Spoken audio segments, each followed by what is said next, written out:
What's up, everybody? We have a special guest today on our show. It's Josh from Josh Hill Politics. He's a political commentator doing really great work, and he's someone that I'm happy to have on my show today. To the show. Thanks for having me.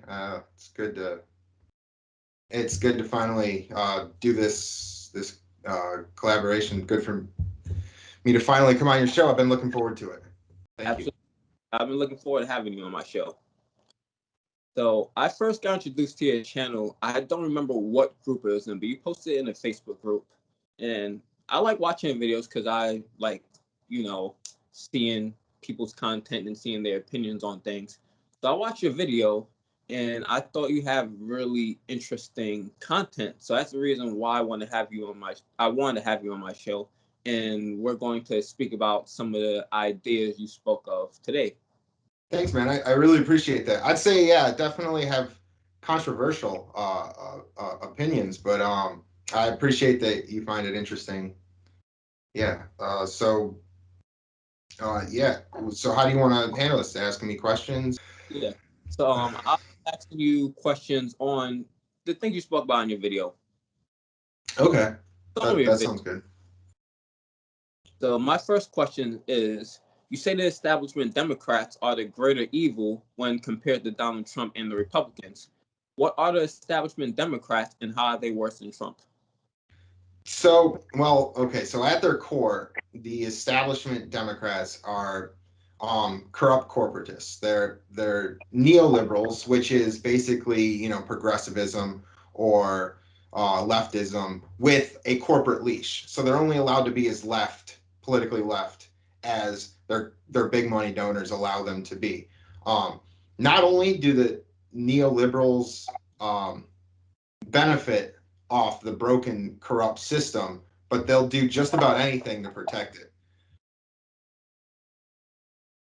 I Okay. mean, so this is actually why the establishment Democrats would would much rather have preferred to have lost to Donald Trump than to have won with somebody like Bernie Sanders, because Bernie Sanders actually was more of a threat to their way of life, to basically look to overturn the apple cart, if you will. As where Donald Trump is way more aligned with them on policy, because they both have those corporate, they're both aligned on corporate policies. In fact, I think the reason why the establishment neoliberal Democrats are worse than the Republicans is because one causes the other's existence. So Bill Clinton's neoliberal policies gave us George W. Bush. Barack Obama's neoliberal policies gave us Donald Trump. And Joe Biden's neoliberal policies will essentially bring us the next, maybe Trump himself or the next Trump 2.0, maybe like a Tucker Carlson, President Tucker Carlson. Ugh. But I ultimately believe those neoliberal policies and the neoliberals who implement them are ultimately what bring us the Republicans in the first place. Okay. So do you mind expanding on what some of those neoliberal policies are that eventually leads to Yeah. the evil? 100%. Yeah. So let's go with Hillary Clinton, because I believe she specifically lost to Donald Trump. So that's a good example right there. Hillary Clinton supported NAFTA. She supported the permanent normal trade relations with China. She pushed for the TPP 45 times. She called it the gold standard of offshore trade agreements. The TPP is the Trans-Pacific Partnership. It's basically NAFTA on steroids. It's actually worse than NAFTA in the fact that it ships more jobs overseas. It promotes slave labor in places like China, and it actually will effectively remove U.S. sovereignty, eradicate U.S. sovereignty. And Hillary Clinton hasn't met an offshore trade agreement that she didn't absolutely love. And so, like when you have these good paying American jobs being shipped overseas, and the American people know who's shipping them overseas. They know Clinton passed NAFTA and Hillary supported it. They know that Joe Biden supported all of these, like all of, I don't remember Barack Obama's exact position on NAFTA, but he was the one who pushed for the TPP extremely hard. So when you have the establishment Democrats shipping everybody's jobs overseas, and you have the same status quo corporate policies, well, the American people, out of desperation, justified desperation, will turn to a right-wing fake populist like Donald Trump, because they say, well, anything but the status quo neoliberal corporate policies that I know have been screwing me for decades. I'd rather take my chances at least throwing like a Molotov cocktail in the form of Donald Trump at the establishment that they know has ruined their lives. So, the neoliberal Democrats start new illegal. I mean, Obama turned two interventions into, I think, 7 or 8 interventions. I'd have to look more into that. But when the neoliberal Democrats are starting new wars, and the American people's family, their loved ones, their friends, they're all dying overseas, they go, why would I continue to support this? And my job was shipped overseas. Why would I continue to support this? Like, I'm being crushed. My life is being ruined by these corporate neoliberal policies that benefit the military industrial complex, that benefit late stage capitalism, that benefit massive corporations and their profits, that destroy the planet, that effectively make things worse in every conceivable way. And when Donald Trump comes along and he campaigns to Hillary's left, he says, I'm going to give you universal health care. I'm going to get us out of the illegal wars. I'm going to stop the disastrous offshore trade agreements. I'm going to do all these things. Are there racists and sexists and bigots that voted for Donald Trump because of that? Absolutely. And those people are, as I would say, or many others on the left would say, TFG, too far gone. They're not, they're not reachable. They're terrible people. But are there a sizable portion, and enough to help him win the election, of justified, desperate American people who voted for Donald Trump because they didn't feel that there was any way out for them through the neoliberal policies of the establishment corporate Democrats? Yes, there was. And I think that's what put Trump over the top and helped him win in 2016.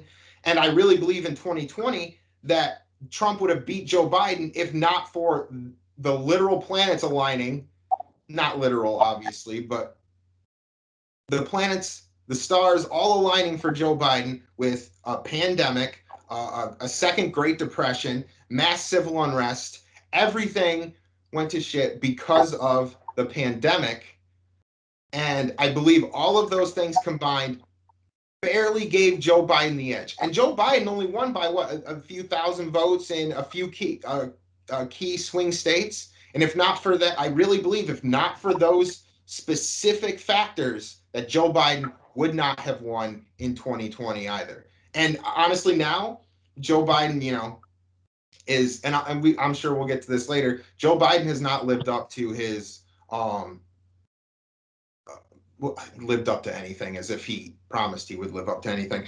Joe Biden is awful on policy. He's as neoliberal as they come, and because of those neoliberal policies that he's been implementing in the very little time that he's already been president, I think, even though he's, you have that honeymoon period where he seems to be pretty popular, as the immediate change from what was already in the White House, I believe from there on, as people start to be affected by his neoliberal policies, that his approval rating will drop down significantly, and his neoliberal policies will ultimately bring us Trump, who might become reelected in 2024, or the next much worse Donald Trump, maybe like a Tom Cotton or a Tucker Carlson, or pick somebody awful.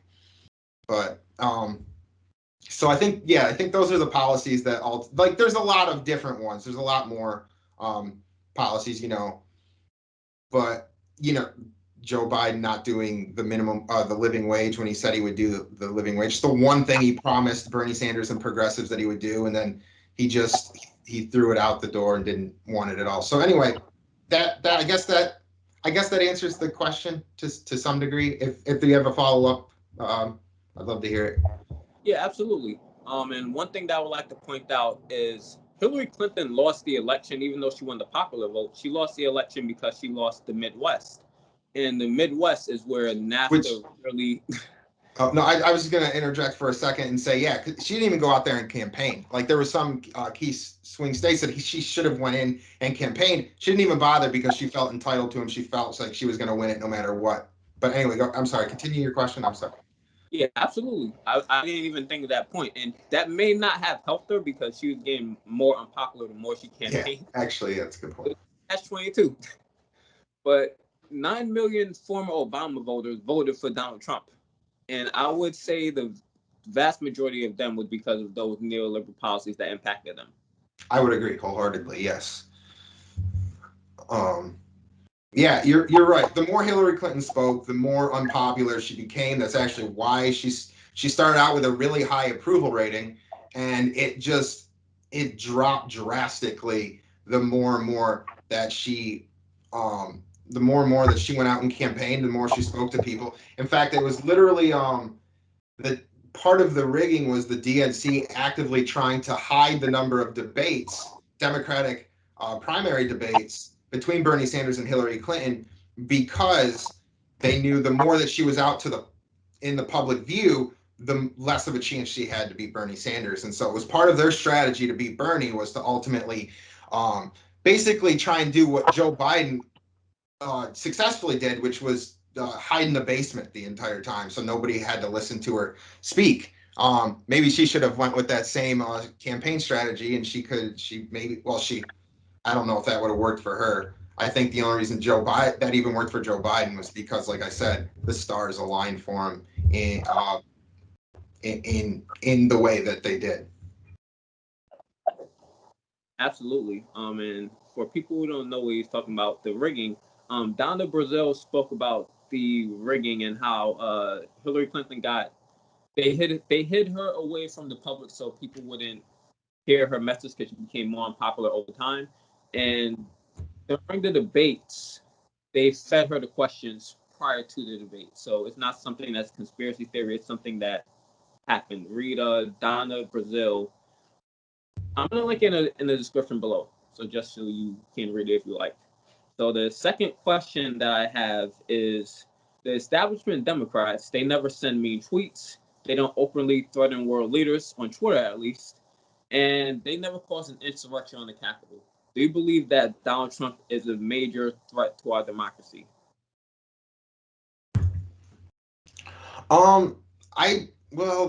Okay. So first of all, I'm glad you said on Twitter because like I said, the establishment Democrat in my previous answer, the establishment Democrats have started a variety of new wars, and they have threatened countries. They want to go to war with other countries. They threaten in so many ways world leaders. They actively push. They're war hawks essentially. They're constantly pushing for more war, more escalation. I don't believe Trump is any more of a threat to democracy than any of the past presidents. Well, in the last several decades before him, or even Joe Biden now. I mean, one of the first things Joe Biden did as president was actually bomb Syria, which is something Donald Trump did as well. But that doesn't make it better or right that they both are awful. Anyway, let's see. I would say that Trump isn't the problem. This is kind of a famous saying, but I kind of believe it wholeheartedly that Donald Trump isn't necessarily the problem. He's a symptom of the problem, and the core of the problem, the actual problem, is the neoliberal policies that allow somebody like Donald Trump to become elected in the first place. Don't forget, the most popular president we've ever had, or at least top one of the top. He in ratings, he's usually within the tops of them, like top like 3 to 5 or something, and he usually makes number one is FDR. FDR, a populist left progressive, and he's not perfect. FDR has some significant issues, but on economics and some many social issues, but some not. He was incredibly populist left. He actually fought for progressive left policies and implemented many of them, like the New Deal, that benefited the country and the American people in significant ways. But the Republicans knew that they would never win an election again from people like FDR if they didn't invent something like term limits. So I think that the problem comes with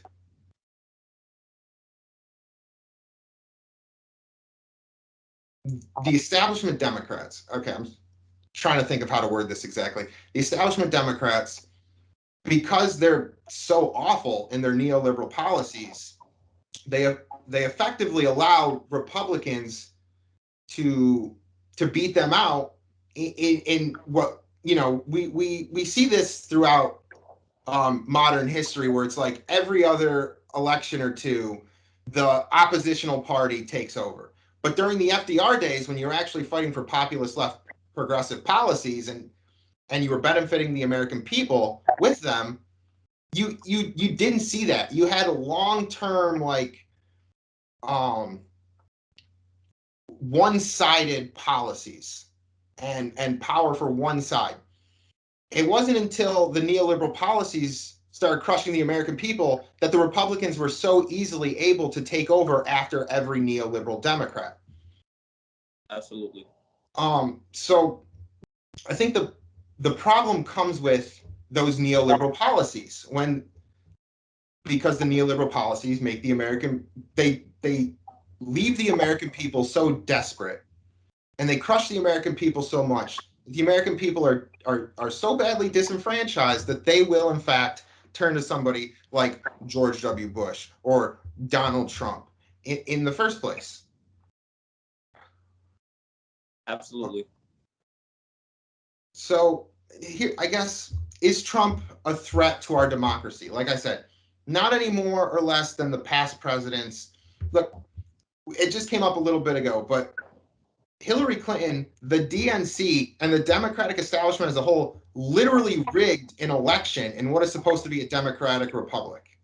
Now, that was before Trump was president, and even before then, the establishment Democrats and the establishment Republicans, the status quo, eroded away our democracy a long time ago. There was a literal Princeton study that looked over 20 years of policy, and it found that we no longer policy implemented, and it found we no longer actually live in a democracy. We live in an oligarchy where the policies implemented were perfectly in line with the corporate donors of the politicians who were implementing those policies, and they were directly opposed to the needs and wants of the American people. So we haven't had a democracy for quite a long time already. To say that Donald Trump is the ultimate threat to democracy is a fallacy position. It's not accurate to reality. Yeah, definitely. And something I would like to point out is Donald Trump's policies isn't much different than the Republicans. His policies on border, on war, on taxes are all the same as every single Republican. Yeah. And his policies on foreign policy, especially, is no different than any Democrat. So that's not wrong. His policies with that's why. So you bring up the Twitter and you bring up like this. Is Trump a threat to democracy? Well, no, I mean he's not great for it. He's eroding it away as the systemic problems that we've always had do whenever the Trump types are in office. But Trump, the thing with Trump is the the rest of the establishment, even the neoliberal Democrats, they never call out Trump on policy. The only problem they ever have with him is on civility and decorum, like you said, on Twitter and stuff of that nature. So it's never actually substantive problems that they have with Trump, because on all of those disgusting policies, they agree. Like you said, the Republicans and Donald Trump are perfectly aligned on policy, but the neoliberal Democrats are nearly aligned with Trump on policy as well, at least on economic and foreign policy. They are very closely related, or on some issues, they're not even different at all. Like you said, on foreign policy, Donald Trump bombed Syria without congressional approval. But I mean, Joe Biden is one of the first things he did in office. Look at the conflict between Israel and Palestine. I don't think there's any difference between Donald Trump and the establishment Democrats. I mean, Obama gave billions of dollars in aid. We gave them Iron Dome. We gave them military aid, as well, military resources. We gave them all of these different things, and then we look a blind eye when they commit atrocities. They're an apartheid state and they do war crimes. Absolutely. So and Donald Trump to Joe Biden to Barack Obama to even George W. Bush had like one or two moments where he wasn't even as bad as some of the not that he's good. They're all awful. They're all terrible on this issue. My point is they're basically aligned on policy when it comes, like you said, foreign policy or even just economic policy. They, like I said, the offshore trade agreements. Yeah, and Donald Trump. Let me be clear here. Donald Trump said that he would, stop the offshore trade agreements. He campaigned on a lot of these things. The reason I call him a fake populist is because he didn't really deliver on any of those left-wing things that he actually promised during his 2016 campaign.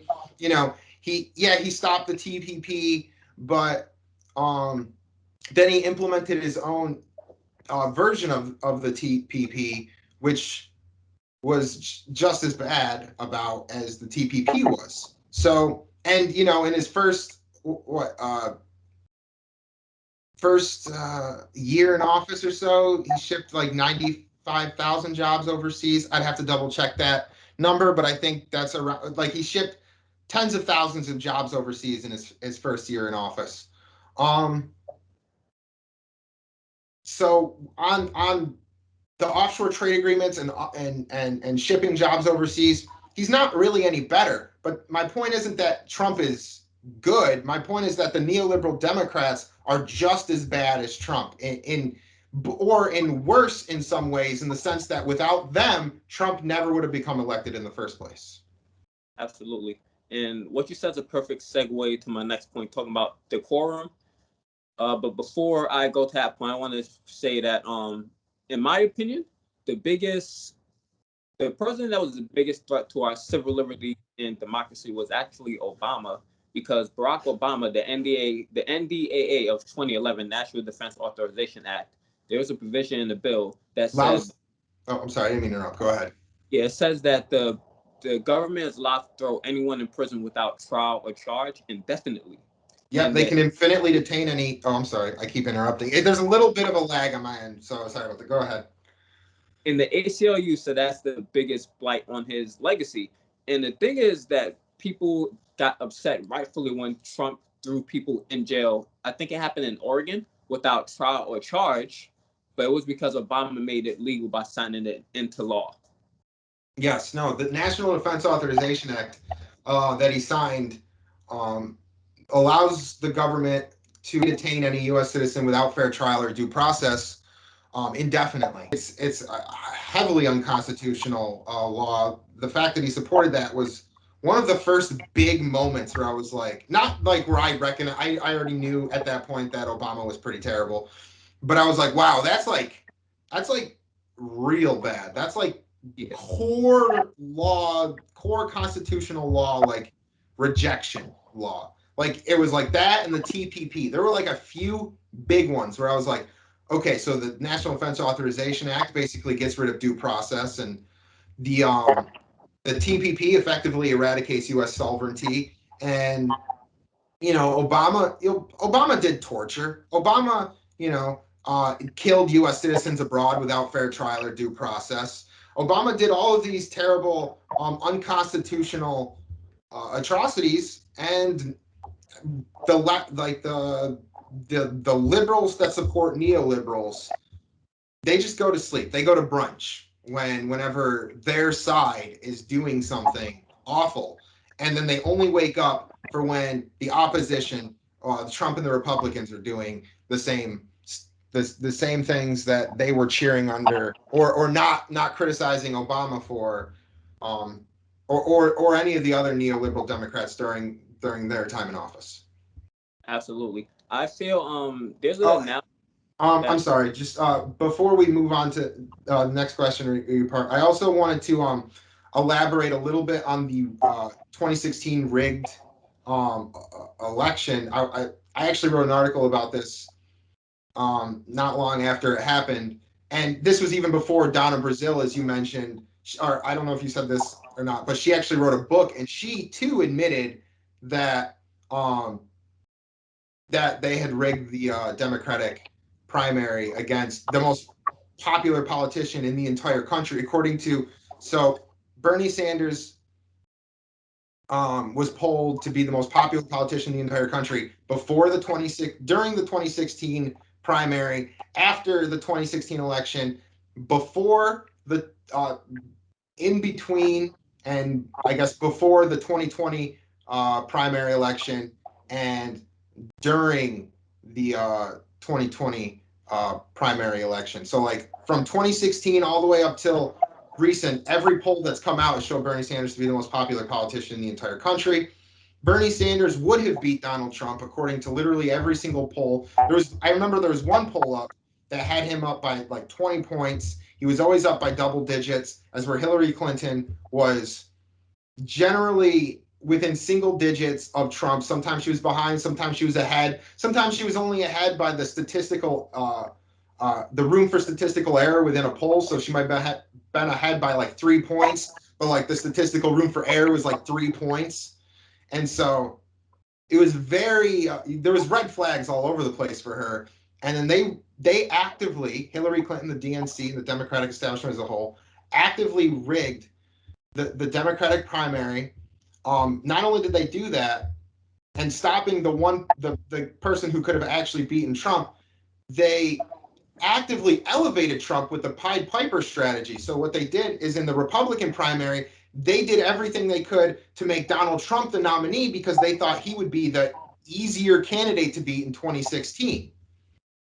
So when I say not only are they responsible for Trump because of their neoliberal policies, they're actively like not even involuntarily responsible for Trump.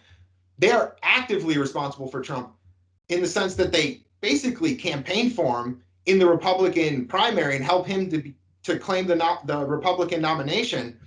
And then they rigged the primary against the person who could beat him. And then they put up their own candidate who got annihilated and people say, oh, she won the popular vote. Well, first of all, we live in a country with the Electoral College. The popular vote in the general election is not that, it's not like it snuck up on you and you're like, oh shit, wait a minute. Wait, are you telling me that there's this, what's this Electoral College? I've never heard of this before. It's not like we've been using it for decades, since the beginning of presidential elections. It's not anything new. She knew what she was getting into. She knew there would be this Electoral College going into the general election, and she did nothing to try and accommodate for that type of election. The whole party, it's like they want to lose. Yeah. And to some degree, they don't mind losing. As long as they lose to Donald Trump and they don't win with Bernie Sanders, to them that probably is a win, and that's a problem. And I suggest people. I recommend people go and read my article on Bernie Sanders would have won, but the Democratic primary was rigged. I I'll post this video up on my YouTube as well, and I'll put a link to that below so people can check that out if they want. Sorry, I didn't mean to go off on that little tangent. You can continue on your next question. I just wanted to I wanted to explain why else beyond just the neoliberal policies, why Trump is the responsibility of those neoliberal Democrats. But yeah, and that is another reason why. Yeah, and his article is going to be linked in the description of this video below as well. So the next question is, Donald Trump is a clear bigot and racist. He says Mexicans are rapists. Haiti is a shithole country, and he's very misogynistic. So is decency important to you? Actually, you're right. That does fit right in with my last answer. Trump, like, I'm not going to deny that Trump is a racist and a bigot and a sexist. He is all of those things. He is a disgusting asshole. But and I don't even think a lot of his own support, like as far as being like an asshole, I don't even think a lot of his own supporters would refute that. But no, he's a terrible person. He is a racist. He is a sexist. He is a bigot. But decency, I don't know if is he. What about decency? Well, to me, that is just like another synonym, another word for like civility or decorum.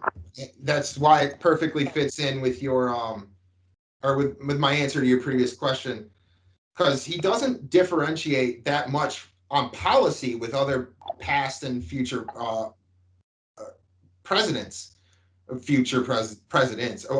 past presidents, and Joe Biden, because like his policies right in line with them on a lot of most important issues. I'd argue most important issues, because like, you know, they both have the same.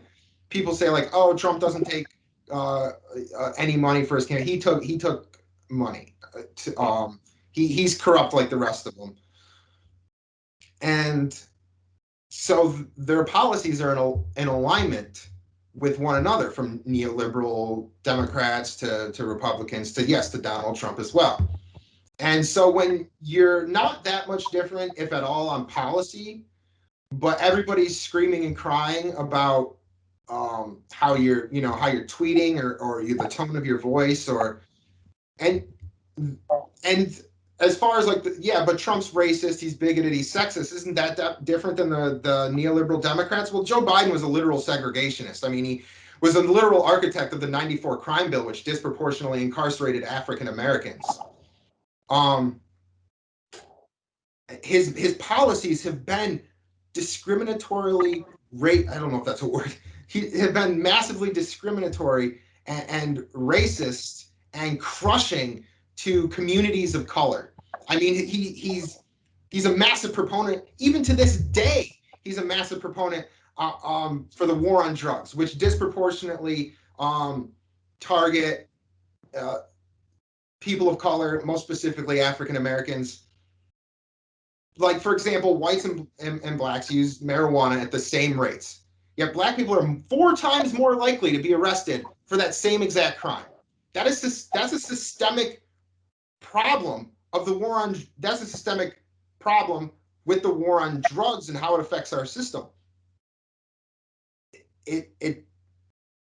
Or if you look at the fact that black people are more likely to get the death penalty for the same exact crime. These are systemic racisms. Systemic. This is systemic racism in our country. It exists and it needs to be handled. But Joe Biden not only is not the solution to those problems, he actively he actively not only supports them, but in many cases, like the '94 crime bill, he's the reason for them. Mm-hmm. So, yeah, is Donald Trump like overtly racist? Is he overtly bigoted and sexist? Yes. But is Joe Biden inadvertently racist? Is he inadvertently sexist? Is he inadvertently bigoted? I would argue yes on policy. And so I would actually rather Trump come out and say, I'm a piece of shit out in the open. So we all know, as opposed to Joe Biden, who's like civility and decorum. And I love, you know, I'm a good person. I want to bring dignity back to America. I want, but then like goes out of his way to do all of the racist, bigoted, sexist shit that Trump would have done through policy, but pretending to be this completely moral actor. And that's what he basically ran his entire campaign on, was he was the more moral one. But that's the problem. Now you have all these brunch liberals who support Joe Biden and would never, because because they can't see past surface level exteriors, they support Joe Biden despite all of those racist, sexist, bigoted policies. Absolutely. So the analogy I would use when comparing Joe Biden or any neoliberal Democrat to Donald Trump is an analogy my science teacher told me. He said, if you throw a frog in a pot of boiling water, it's going to jump out right away. But if you put a frog in cold water and slowly boil it, it can't jump out when it needs to because its muscles are all the way. Yeah, no, that's a great saying. Yeah, the slow boiling pot is it can make it, yeah, exactly. It can make it worse than if you just up it all the way. The heat makes the frog jump out, but the slow boil, yeah, that's a great saying. I've heard that a few times. I like that one too. Yeah. So my next question is, Obama brought us the American Care Act, and Donald Trump had no plans other than to repeal Obamacare. So do you believe that Trump had a better plan than the Democrats?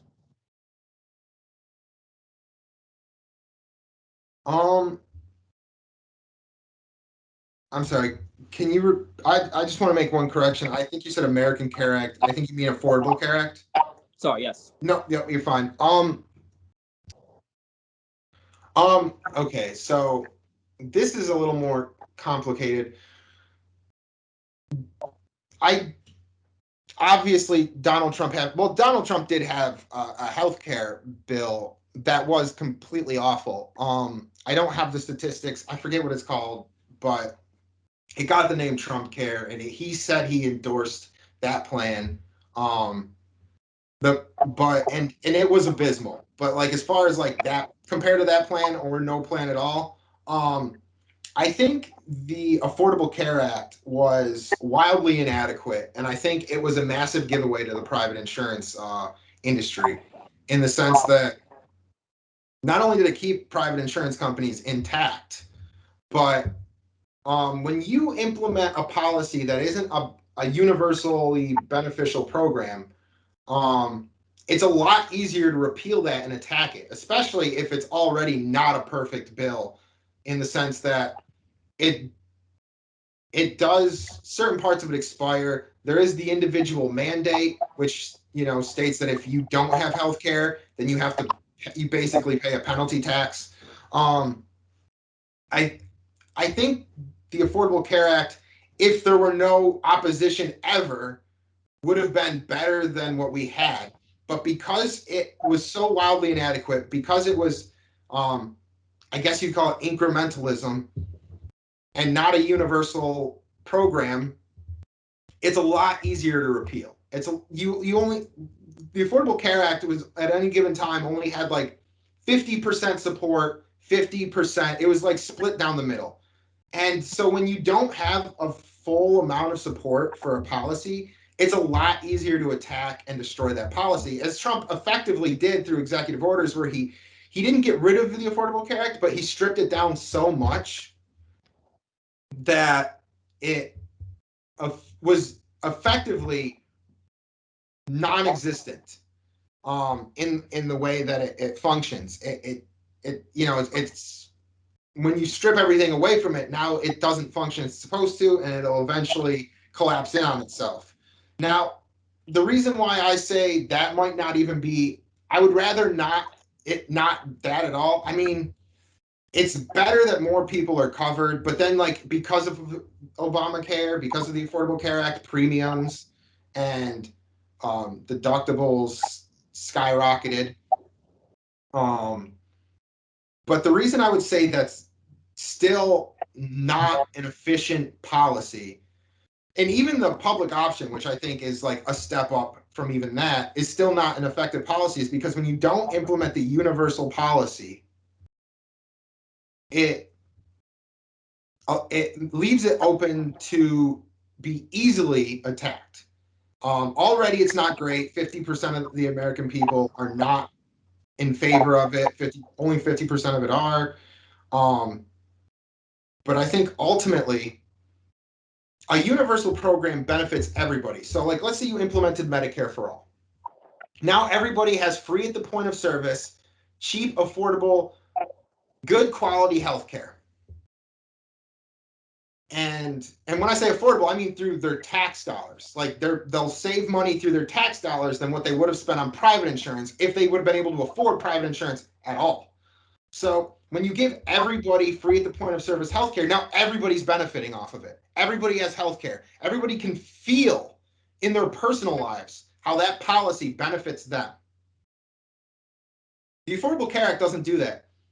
The public options problem is that people go, well, the public option would be a good first incremental step. And although I think I'm split on that, because the problem I have with the public option is that what it does is it has like this two-tiered system where the rich will all be on their private health insurance and all of the poor will be just shoved onto the public option, and it won't have the funding to deal with that overload of people who are sick and on that system.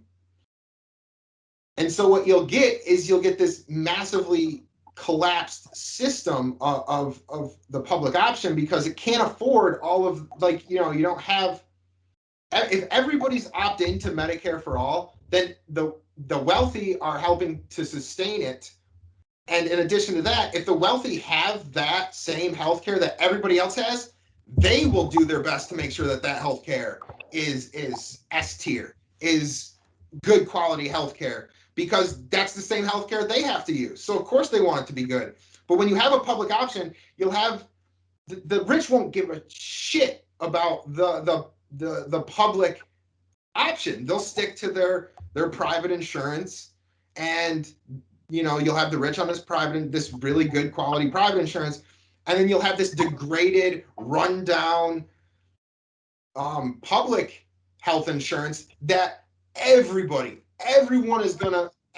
who can't afford private insurance is gonna go on. So you'll have all the sick and the poor on all the sick on the public option, and all the rich on and it'll financially collapse the system. And then the Republicans will use that as the talking point to say, see, socialized medicine doesn't work. See, Medicare, like your universal healthcare system, you tried it and it failed. And then that stops the conversation for Medicare for all in the future, because the public option or the Affordable Care Act or any of the inadequate healthcare systems will not do the job they need to do in order to effectively give everybody the good quality, affordable healthcare that they need. And when I say, like, again, when I say affordable, I mean affordable through their tax dollars, not affordable as in like affordable private insurance. I mean affordable through their tax dollars, so that they pay, like, it comes out of their taxes, and when they go to the doctor, that is free at the point of service. That's the, like, I'm not, some people will say affordable, and that's just a weasel. That's normally a weasel word for, I want everyone to have affordable health care. When you hear neoliberal Democrats say that is just that's secret term for, I want private insurance, and this is my way of selling it to my otherwise progressive base. Absolutely. And something I want to point out, you make a lot of great points. So I want to point out is universal health care is so popular in other countries that even the conservatives run on it. Yeah, no, that's oh my God, that's such a good point. I can't even believe I missed that. So every other modern nation on the face of the planet has one version or another of single payer healthcare. The only exception is the United States. And there's been multiple studies that Medicare for all would actually save the American people money. There's been a University of Massachusetts Amherst study. There's a Yale study. There's a multitude of different studies that show over the next 10 years, Medicare for all would save us $5 trillion. In fact, according to the most conservative study, a study funded by the Koch brothers, the Marcana Institute study, under the worst case scenario, when they're like over bloating budgets and adding numbers that shouldn't be added, even in that worst case conservative scenario, Medicare for all over the next 10 years still saves $2 trillion. So in the worst case scenario, you're saving $2 trillion. In the most accurate scenario, you're saving $5 or more trillion. Like that has been proven. That's a fact by multiple peer-reviewed studies. And so, like you said, every modern nation on the face of the planet has one version or another of single payer healthcare, and all, like, both on the right and the left, they can't touch that. Not even their conservative, not even their right wing politicians can dare speak out against their universal healthcare system, because that is the power of a universal program. It's like Social Security here. Like, you can't get rid of universal programs. They're too popular. You'll never be taken seriously ever again if you even speak one bad word about universal programs, even here. I mean, there's a reason why nobody speaks out about Social Security here, because they know they'll get eaten alive and they'll never have a job again in politics, or at least in political office.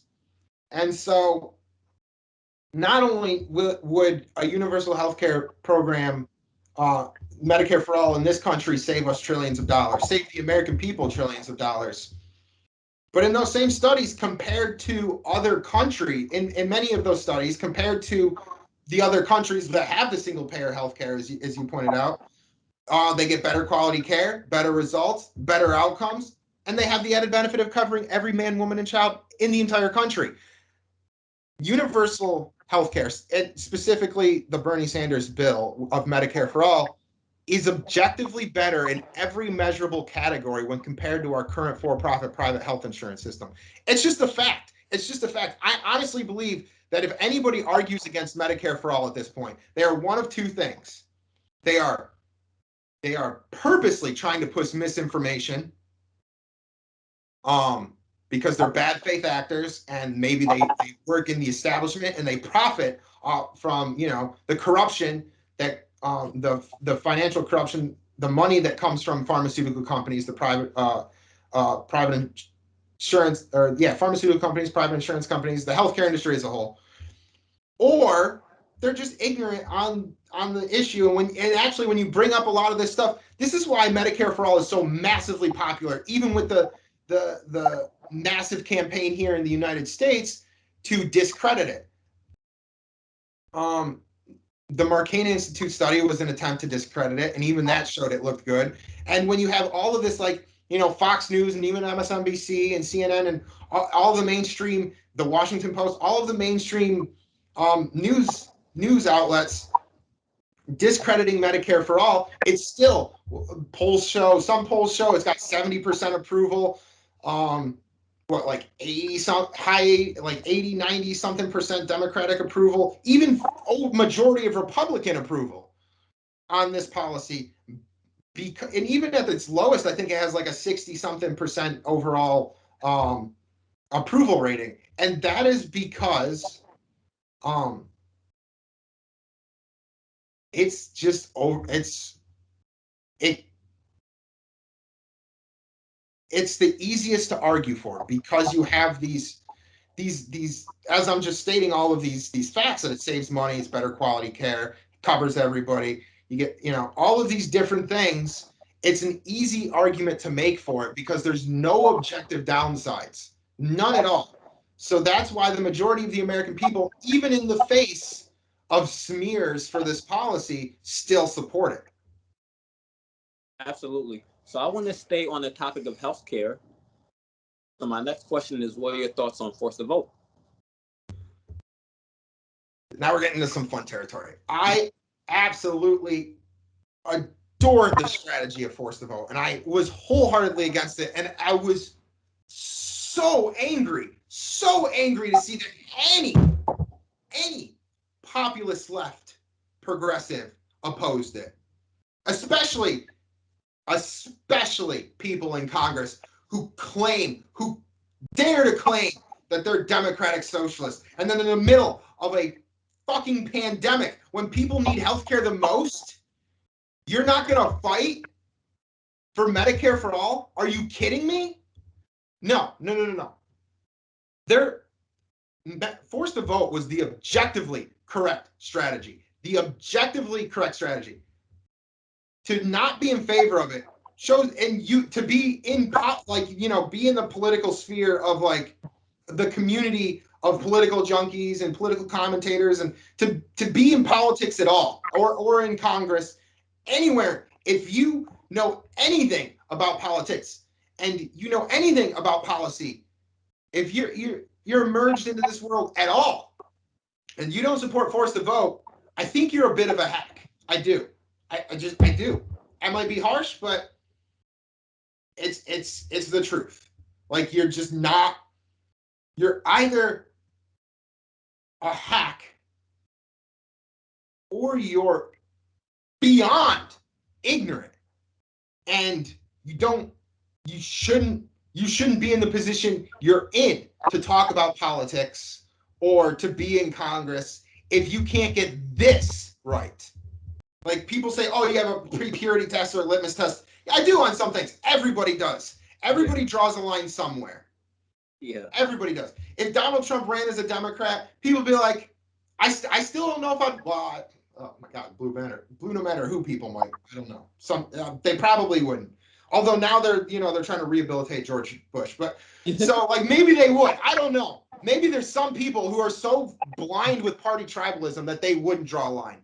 But everybody would draw a line. I have to believe everybody would draw a line somewhere. Eventually they draw a line. And I don't think it's unreasonable to say that my line is with the correct positions, especially the easily winnable positions. Yeah, absolutely.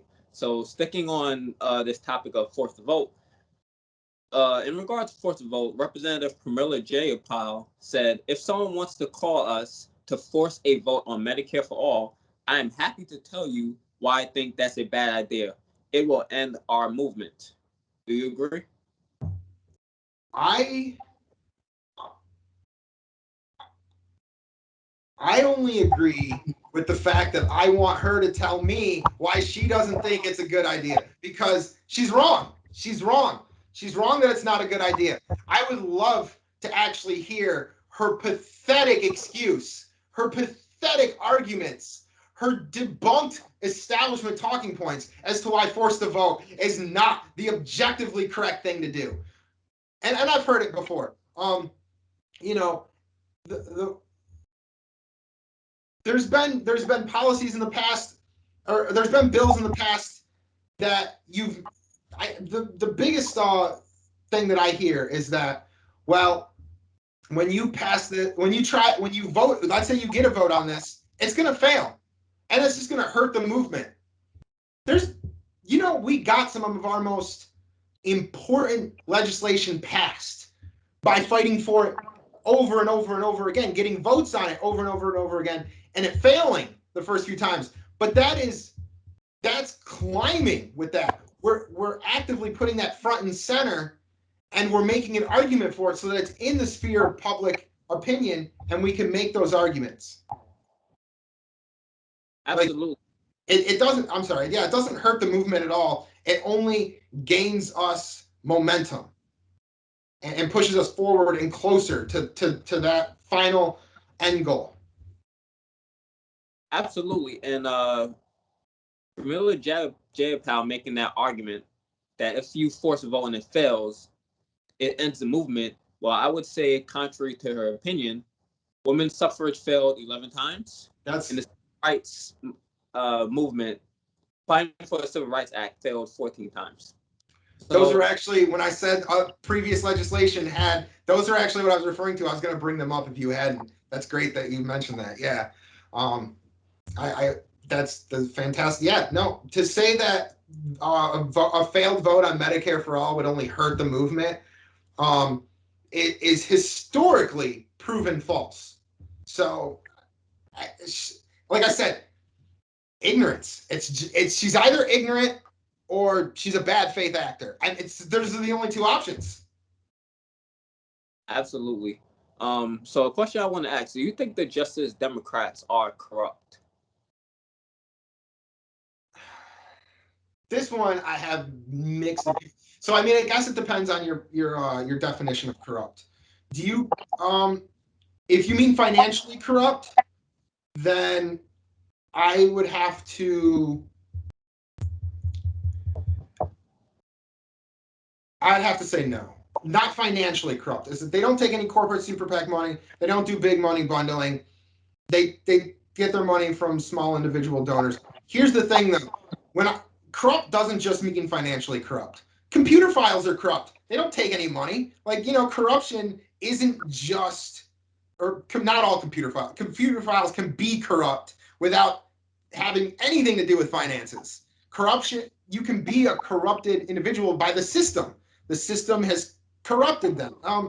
So I would advise against the word corrupt, and I would just, when I talk about the squad, I say useless, pathetic, worthless, just spineless, just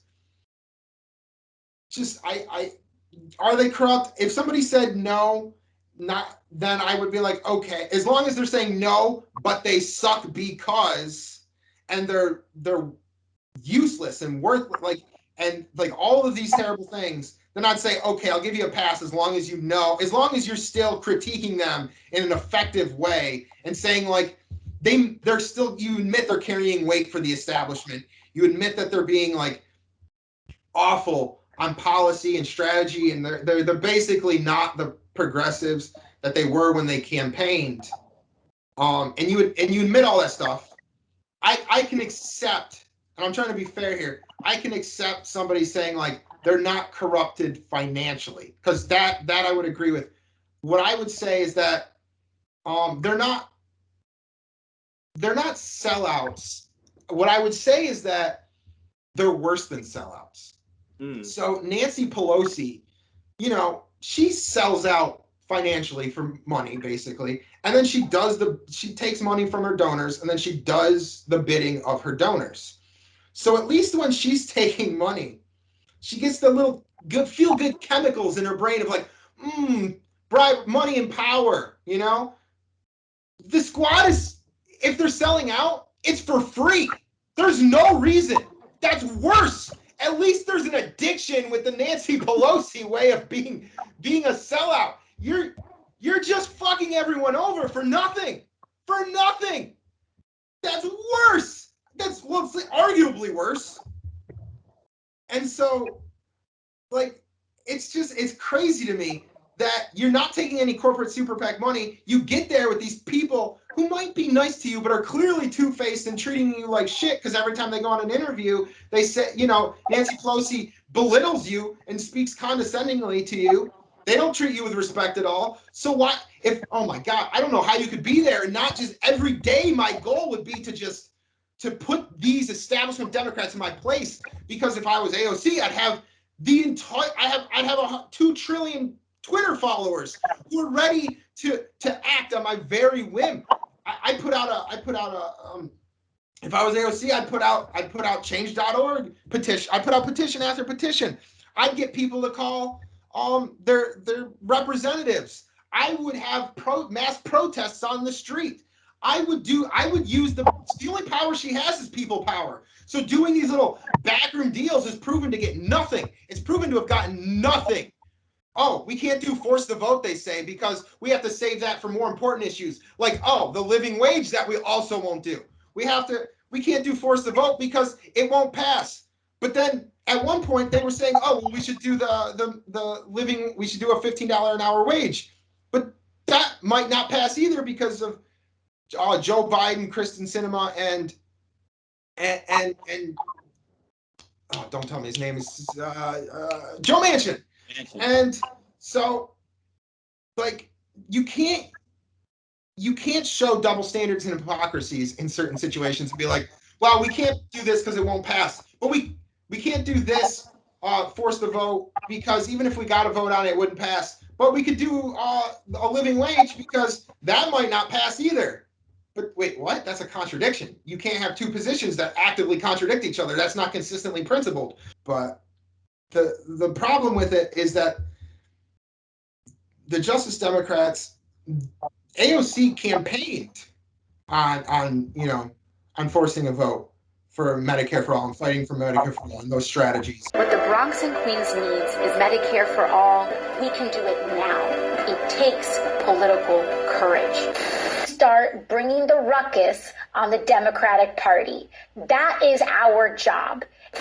It's great that everyone thinks these issues are important. We need to make them urgent. This country has only ever changed for the better by groups of people that were willing to put everything on the line for a better future. That's how we got the civil rights movement, the women's rights movement. That's how we got the labor movement, queer rights and marriage equality. It didn't happen by people playing it safe. We have to give it all we got. Don't people realize that the most powerful position you can be in is when you are not materially attached to a position of power? If you're a one-term Congress member, so what? You can make 10 years worth of change in one term if you're not afraid. The Democratic Party does not do more unless it is pushed. So we need to push them. And they don't like it. I think I annoy them, but that is our job. That's our job. All of Washington is not incentivized, on the whole, not incentivized to work in actually expediting guaranteed health care in the United States. Now, does that mean it's not going to happen? Absolutely not, because mass movement organizing can force it to happen.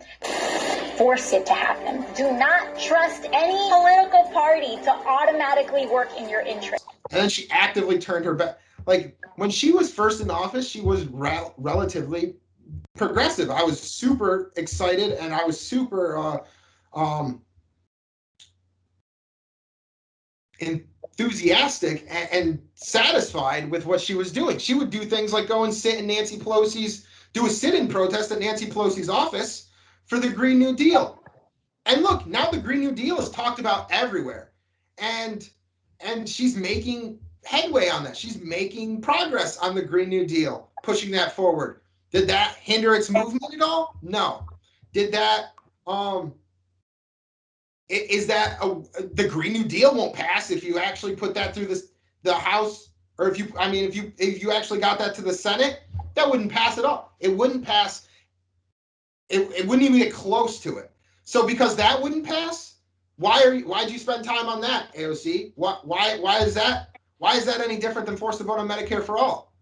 Do you want one but not the other? That's the only thing I can, or like, I don't see a logical argument from AOC's position or the rest of I should be fair. It's not just on AOC's back. Although if you're a congresswoman, you should be held as an individual making policy decisions as an individual as well as a group. But she's kind of made herself the de facto leader of the squad as well. So that's why when people talk about these issues, they bring her up. But it doesn't make any logical sense to be in favor of the Green New Deal and to push for that so strongly, but not for force the vote. And force the vote, like I said, is objectively the correct position. And if I can't see any reason of anybody not being in favor of it, but other than by being ignorant or bad faith actor. And so, and I don't think she's a sellout. I don't think she's financially corrupt. I think it's important to say financially corrupt, not just corrupt. But I do think that the system has corrupted her in a way where she believes that she got in there, and instead of actually, like she originally did, fighting progressively and using her actual power, which is the people power, she's trying to do these backroom deals, and she's trying to, she's trying to use the institutional levers of power, which only work for the establishment, to try and get progressive accomplishments, which is never going to work, and it's been proven to never work. She didn't get forced to vote. They didn't get a living wage. She didn't even get the position she wanted in the committee seat that she wanted. She's not getting. So it's not even personal stuff, let alone policy stuff. She's not getting anything. None of them are. None of them are getting anything. And if you actually knew how to fight, you could get so much done, or at least make massive steps forward towards progress on these specific policy fights. Absolutely. So you touched a bit on Manchin and Sinema. We're going to touch on them a bit later. But one thing I also want to point out that pretty much debunks the argument on force to vote that Camilla J. Powell's making is Chuck Schumer is pushing for forcing a vote on election. I believe it's on election rights. He's forcing a vote on that.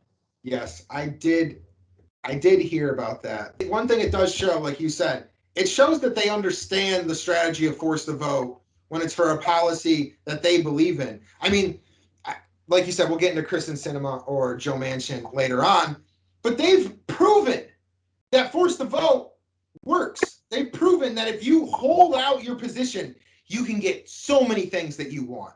Because Joe Manchin has already done that so much in Joe Biden's presidency. And they get every goddamn thing they want. But the squad can't do it on this one or two issues. In fact, the squad understood force to vote because they were initially going to be for a living wage. And so, which they ultimately didn't do. They ultimately didn't really push that hard on a living wage. They kind of let it, and then when they actually that's a whole different thing, because then there's like the parliamentarian who they claim it's just an advisory role, but then they claim is so that there's a deeper level to that as well. But my whole point is like you said, these politicians know force the vote is a good strategy. So like Joe Manchin uses it to get victories all the time. You just mentioned Chuck Schumer, who's he knows that it'll work for policies that he wants. And there's also policies where the squad knows that they abandon it in that instance too. But like all these politicians know force the vote works, but when it comes to actually having to stand up to Nancy Pelosi and fight for Medicare for all of a sudden, I'm sorry, force the vote, it just doesn't work, you guys. It isn't going to work. It's an ineffective strategy, and it'll harm it'll harm our movement. It'll stop the movement. And if anybody speaks out against me, and I don't know if you saw this, all of a sudden you're doing violence against me. Yes. Oh, it's violence. People are swearing at me online because I broke my campaign promises. Violence. I mean, that's so goddamn insulting to people who actually suffer from real violence. There are, and I'll explain why I'm saying this in a second. There are women who actually are in abusive relationships who suffer real violence. There are people who suffer from real violence every day. Real violence that they can't help. And you're going to say some jack-off comedian, political commentator on YouTube says, fuck you for not keeping your campaign promise, and all of a sudden they're doing violence against you? So here's Jimmy Dore, regardless of what you think about him, is clearly the person who came up with the force the vote strategy, and AOC only ever responded to force the vote after, I think, Justin Jackson, who is phenomenal, by the way. I love Justin Jackson. I think he really pushed, he brought it up. And I can't remember if AOC was responding to or came out of the woodworks on her own on this issue to respond. Because I don't remember Justin Jackson's tweet exactly, but eventually there was some back and forth, and AOC got to a point in one of her tweets where she claimed that swearing to her or swearing at her for her not staying true to her campaign promises is the equivalent of doing violence against her. That is a violent act against her. Fuck off. Are you kidding me? Are you kidding? So, but you know what is a violent act?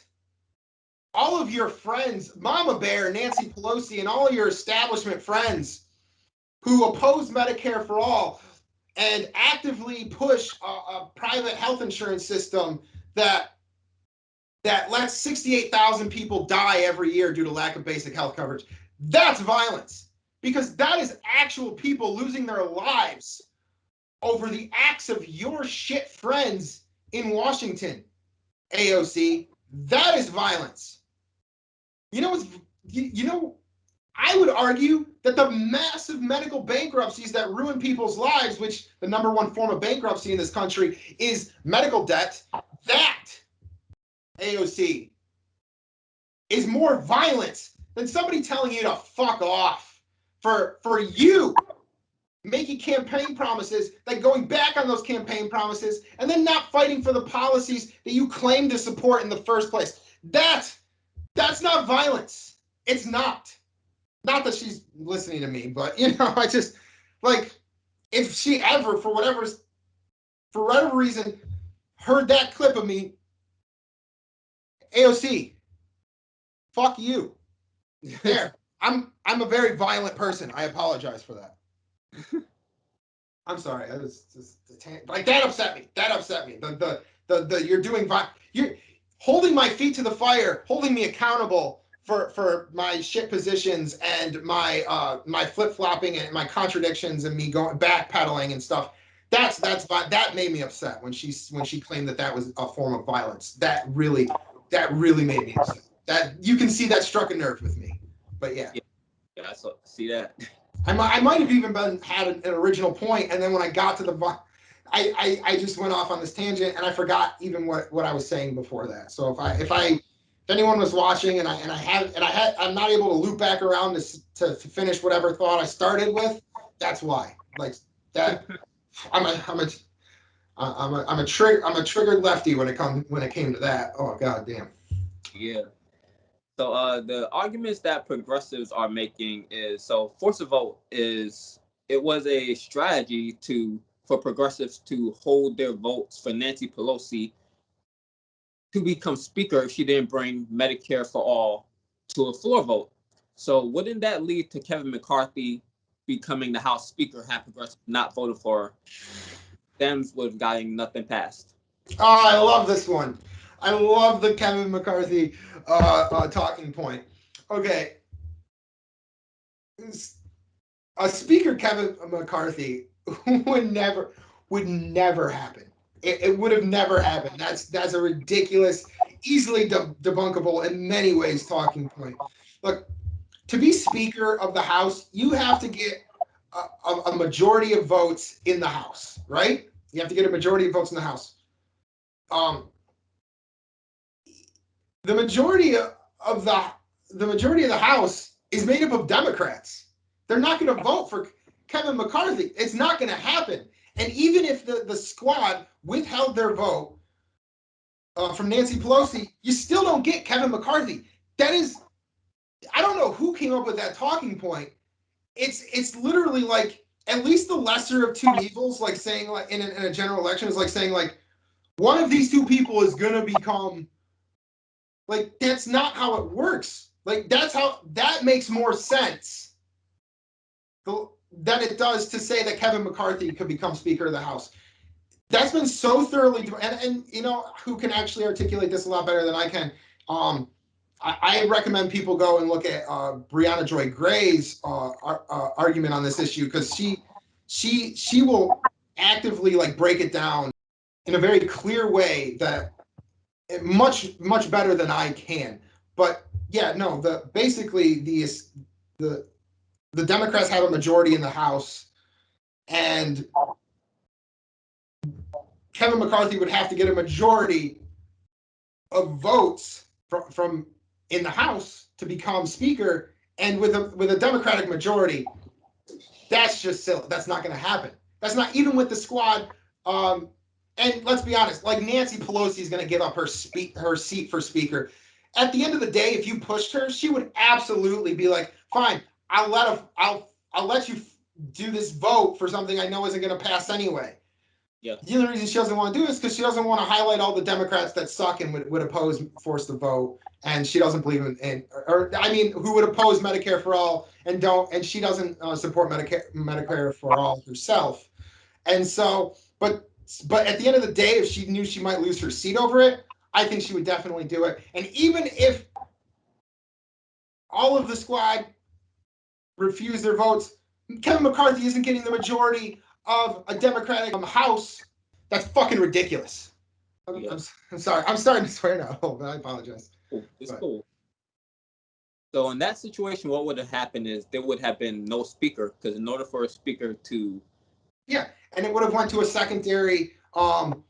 It would keep going to secondary vote, and then you go through these layers of votes. It doesn't just go to Kevin McCarthy. I'm sorry, you can explain, but yeah. You pretty much explained it. So Kevin McCarthy wouldn't have become speaker. It would have just been no speaker, and they would have it would have been a bunch of candidates running, and it would have been pretty wild. But there would have been no speaker. So talk to me is complete nonsense, like you said. Absolutely. So that is a great segue to our next question, because the bill to fund the Capitol Police, it passed 213 to 212, with squad members AOC, Jamal Bowman, and Rashida Tlaib voting present on the bill to fund the Capitol Police. Meanwhile, squad members Ilhan Omar, Cori Bush, and Ayanna Pressley voted against it. So if any of the three squad members that voted present on the bill voted against it, the bill cannot pass, because in the House, it requires 50% of the vote plus one vote. So what are your thoughts on the Capitol Police, and do you agree with the way the squad voted? So on that issue, credit to who voted against it, by the way. But the voting present was yikes. So on January 6th, everybody agrees that that was a terrible thing. I don't think anyone defends that, or at least they shouldn't. But my problem with that is that, let me explain why that funding bill is bad. The police, the police on that day, they already had all the resources. They had all the funding they needed. They had the resources they needed. They had the numbers they needed of officers, and they didn't utilize what they could have to effectively handle the situation. That was a failure on their part. It's not an excuse now, because they failed to, and you see this on the higher up as well, with in the Senate and in the House, where you have and in the intelligence agencies also, everybody in the establishment is advocating to give more money, more oversight, authority, power to the government, and to increase the funding for the police. And So the fact that this, or at least, I guess it depends on who you consider in the squad. But the fact that some of these Justice Democrats effectively voted present, I think, is quite telling, and a massive contradiction. And not all of them, like, I think the only one who really even says, like, like who adopts a defund the police slogan is maybe Cori Bush. But I've never seen the Justice Democrats advocate for more police funding. I think that's ridiculous, and I think especially since the insurrection was the fault of those in charge who already had enough funding and just didn't utilize it correctly. The fact that you're not voting against this is I don't really know what their position was or why their reason was for voting present, but I will say it's extremely disappointing, and it's kind of pathetic, actually. So AOC.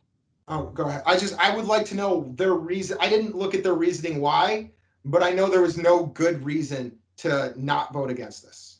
Absolutely. So AOC, she pointed out when Tulsi Gabbard voted present on a bill to impeach Donald Trump. She voted present to impeach instead of voting to impeach Donald Trump. So AOC called Tulsi Gabbard effectively a coward for doing so. This bill, and then also AOC. I'm not sure if you saw the video. She she did an interview with, I can't remember who, but she spent 10 minutes explaining why she felt the Capitol bill was inadequate and terrible. Like, she said, one thing that I remember her saying is, she said it creates, like, they do like face recognition, and it normally and the reason why it's so terrible is because the people that program those that technology, it normally discriminates against people of color and with mistaken identity. So she, just like Obama, explained with the NDA of 2011 why he doesn't believe in it, why it's terrible, and then she votes present. Obama voted for it, but she voted present, knowing that it has all these terrible things. Yeah, her present vote was effectively a yes vote because if you're, yeah, well, that's actually a fun fact. Did you know before Obama ran for president that he actually voted present on a lot of really controversial policies? And I think that was really telling of him too, because look how he governed once he was president of the United States. It was a lot of neoliberal garbage. And so the fact that when you vote present on something you should obviously know is wrong, and if you're going to vote present, you should obviously be voting no. That's telling to your actual position. And AOC and a lot of the squad has just been massively contradictive and massively hypocritical on a lot of the policies they claim to support or oppose. Like, look at the border, for example. Like, oh my God, Trump has kids in cages, which is terrible. I agree. That is awful. But then Joe Biden actually broke Trump's record for the kids in cages. He put more, like, it ramped it up significantly. There's more kids in cages under Joe Biden than there was under Trump. And all of a sudden, nothing. It's just defense.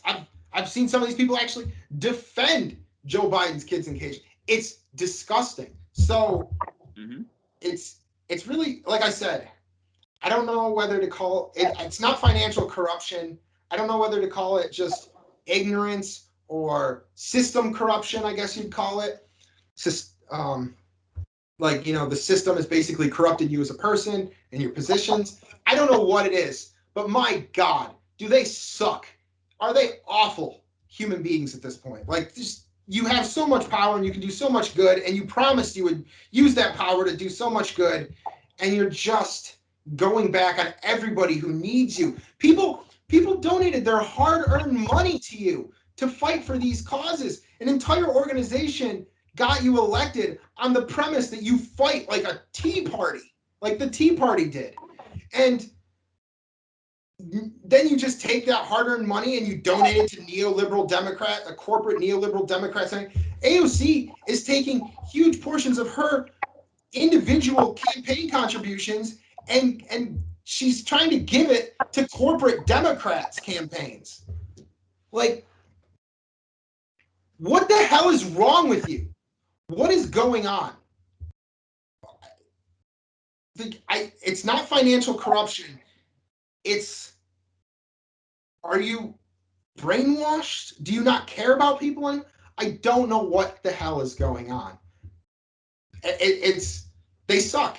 They suck. They're useless. They're pathetic. They're worthless in they're worthless in Congress. I don't know how to describe them. I don't have the words to describe such disappointments. What I personally feel about them is most of them came from working class or lower class background. So now that they're in Congress, they have the universal health care that they claim they're fighting for. They have a salary job that pays very well, and they have fame. They have much more money and power than they had at one point. So they're no longer. So even without that financial corruption, now you're saying their lives are just so cushiony that they don't really care about fighting for those things anymore because they don't feel the pain and the struggles that we all have to feel. Yep. I definitely think that's part of it. Yeah, I don't disagree. I don't know if that's the whole story, but I can't imagine that hurts the situation. I definitely think that's a portion of it, if not a large portion of the problem with them at this point. I agree.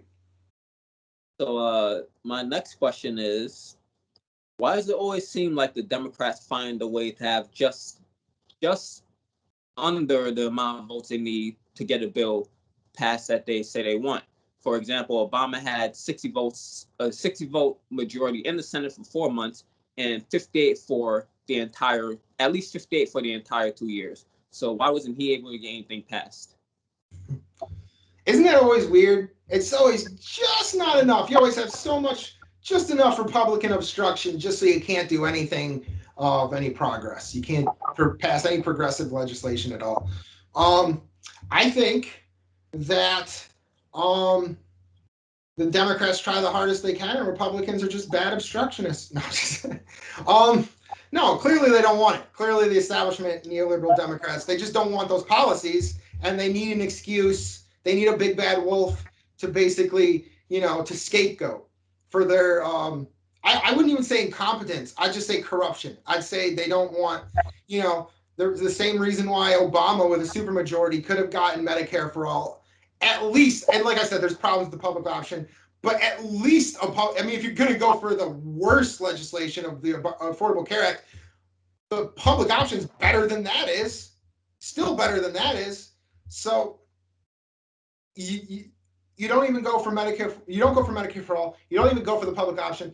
Instead, you do a right-wing healthcare bill that's blueprinted by Richard Nixon, came to be what it is today through Republican think tanks, and even implemented by Republicans such as Mitt Romney, the famous 1%er guy. They don't want the progressive policies. If they did, we would have them. FDR showed alone against the entire establishment that you can get. If FDR hadn't died, we'd have an entire second Bill of Rights that would have provided healthcare, housing, jobs, all of these things. And if he didn't die, he would have got that. He was able to accomplish the things he did even before that because he fought for them. He wanted them. And when the rich came after him and they said, "Hey, the rich hates you," he said, "Let them hate me. Let them come for me." He welcomed the fight. Never before in all our history have these forces been so united against one candidate as they stand today. They are unanimous in their hate for me, and I welcome their hatred. But he wanted those things. Obama didn't want any good health care. He wanted to pass something that he thought, and look, it's funny because the Republicans all of the Republicans oppose the Democrats no matter what they do. It doesn't matter if it's the exact same policies the Republicans are fighting for or if it's an actual progressive policy. The second you adopt a Republican policy, all of a sudden the Republicans run to the right so that they can look to their left and be like, that's disgusting. Look at this guy, socialism over here. So why not just pass the socialism? You'll win on the fight. You have the majority of the American people on your side since those policies are overwhelmingly popular with the majority of the American people. You would win on those fights. You'd win the American people. You would win the fight. Like, and with that, you could actually win the fights because you have the institutional advantages in that level of power as the president to actually get those things done. Biden could implement Medicare for all to fucking morrow with an executive order. You have emergency executive orders for healthcare. It's been applied to other, I'm trying to think, I think a place in Texas it was done. And the White House issuing a federal emergency declaration for the entire state of Texas. Governor Greg Abbott submitted the request over the weekend. This means FEMA can come in and provide shelter, food, and Medicare for all 254 counties. It was done, I think, in the Midwest somewhere. There's been places where they've done Medicare for all, but in smaller regions of the country for places that have been impacted by disasters, pandemics, epidemics, or whatever, to some degree or another, a disaster where they needed health care. And so they were able to do that. Now, if the whole country is in the middle of a pandemic where, the world's in the middle of a pandemic and it's killing millions of people in our country, Joe Biden has the legal authority to implement Medicare for all without the approval of Congress. He could have done it. And you know what? Would that have been challenged in the courts? Maybe. Yeah, probably, actually.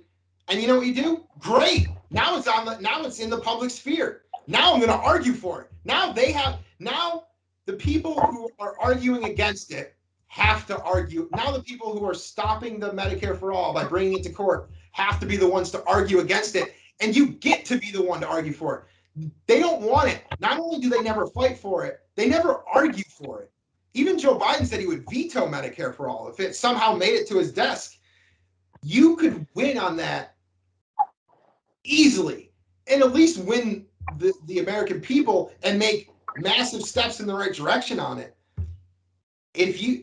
Because I want people to argue with my political positions. I don't think you believe in political positions if you don't want people to argue with them. When you try to censor people and stuff, I don't think you believe in your position. I just don't. And when you try to get people to argue with you, it's because you believe in your position. You believe your argument for your position will win out over theirs. And so I would use every opportunity to make an argument for Medicare for all and to try and implement it. And the second anybody opposes me, that's where I go, oh, yay. I get to explain to the American people why you're wrong and why you suck. So, yeah, I guess the short answer is they don't want those policies. They're bought by they're bought and owned by their corporate donors, and they do the bidding of their corporate donors, and they have to pretend like they, to appease their base because they're Democrats and the base is wildly progressive. They have to appease their progressive base by making it look like they're trying without actually trying. So they go, oh, us poor old Democrats stopped by the mean old Republicans once again, even though we had like you said, at one point we had a super majority. We could have basically got anything, at least one of something that we wanted passed. We could have done universal health care. We could have gotten basically anything done that we wanted. But we couldn't because the mean old Republicans stopped us, despite the fact that we had all of the power and authority, and we had the ability to get anything we wanted done. So it's just corruption. It's corruption that leads them to not wanting it, but then they have to put those liberals, the brunch liberals, to sleep somehow. And so get them to be like, the Republicans stopped us, so that way the brunch liberals will argue with the actual progressive left, the populist left, and be like, well, they tried, but the Republicans obstruction and it's all the Republicans and this and that. So long story short, it's just corruption. It's just they don't want it, and the Republican or the Republican opposition talking point is their scapegoat for why they're not getting anything done when they could so easily get most of the things they want. They want, but their base wants done. Yeah. So you kind of touched on it with your last answer, but I want to ask you, what do you think of the job that Biden's doing? I think he's doing as abysmally as I expected him to do. Yeah. So he's doing awful. And he's doing neoliberal policies. People, and another thing with the squad that just infuriates me, frustrates me to no end, is they'll come out. Some of them will come out. At least some of them have come out and said, Biden is doing better than we expected, or he's meeting our expectations, or like any number of things. And it's horrifying to hear them say that. It's heartbreaking to hear them say that, because first of all, Joe Biden isn't doing, relative to what he inherited, he is doing just as bad as Obama was doing. So like it might seem like he's doing more than Obama did, but keep in mind, Obama inherited a Great Recession. Joe Biden inherited a Great Depression. So people think like, oh, Joe Biden, he did a one-time $1,400 stimulus check and then lied to people about it being $2,000. And he did, and he didn't do a living wage. Like the one thing he promised the left, the one thing he promised Bernie Sanders when Bernie Sanders endorsed him for this promise was a living wage, a $15 an hour minimum, which $15 isn't even enough at this point, but at least a $15 an hour minimum wage. Did you have any questions for me, Bernie, at all? I did, Joe.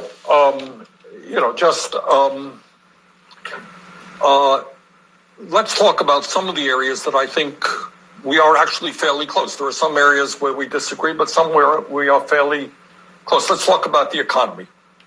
And above and beyond the crisis that we're in right now, very well that millions of our people are working for starvation wages. And one of the fights that I've been waging for a number of years now is to raise that minimum wage to at least $15 an hour. Is that something, Joe, that you are supportive of? Bernie, I am extremely supportive of that. And I thank you for leading on it. But no, he couldn't get that done. Even through budget reconciliation, where he would have had the votes to get it done, he couldn't get it done because this isn't the mean old Republicans this time. It's the mean old parliamentarian, the advisory role that has the same power and authority that if I just called up one of my fucking family members and asked them what their opinion was on a policy, that's the same amount of authority that the parliamentarian has. And for some reason, that's what stopped them from implementing the minimum wage. Fuck off. Like you don't want it. You don't want to stop with the obstructionist, debunked talking point. It's been disproven. It's not true. It's fake. It's false. So, bombing Syria. Let's go through the list here. Bombing Syria without congressional approval. Already a war criminal. You're in the beginning of your presidency, the beginning of your first presidency, not your second term or anything like that, and you're already a war criminal. Fantastic. Already bending over for Israel, basically. Doing, and letting their human atrocities go without as so much of a wag of the finger, I guess. And he got out of Afghanistan, but then he left in private troops, thousands, I think, of private contracted mercenaries. Yeah. What makes a private that sounds worse than privatized military, sounds worse than neither one of them is good. But how is that a win? Yeah. I don't see. You still have boots on the ground. They're still American citizens, and they're just. And now it's private. Now you're just paying a private company to. And that's worse because now that private company is making money off the military-industrial. Like that is the military-industrial complex. Are those private companies? And so all you're doing basically is, and if those private companies put more boots in the ground, you're just outsourcing our military to private companies, which is arguably worse than the actual public government military. Then you have, let's see, he lied about the $1,400 checks. Oh, but don't worry, because Trump somehow a previous president in the previous year passed an entirely different stimulus check, somehow equals Biden's stimulus check.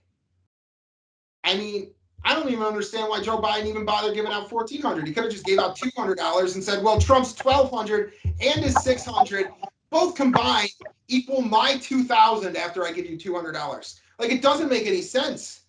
It makes zero sense. Yeah.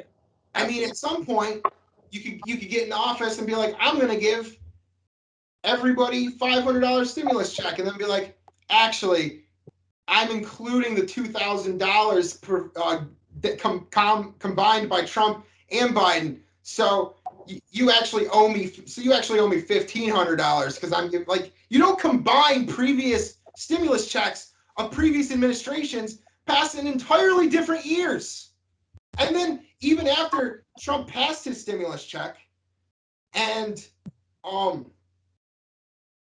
it was already being handed out to people, Joe Biden was still promising $2,000. He wasn't saying $1,400. He wasn't saying including Trump's $600. He was saying, I will give $2,000. And immediately, by the way. Oh, immediately. Not months and months and months down the fucking road. Like, there's even videos. There's campaigns still running. Like, not still running. Still running at the time of, like, even John Off of Georgia. What's that? And yeah, exactly. And he was still running ads and being like, we'll give you $2,000 checks immediately. Many Democrats were saying it. Joe Biden wasn't coming out and correcting the record for anybody.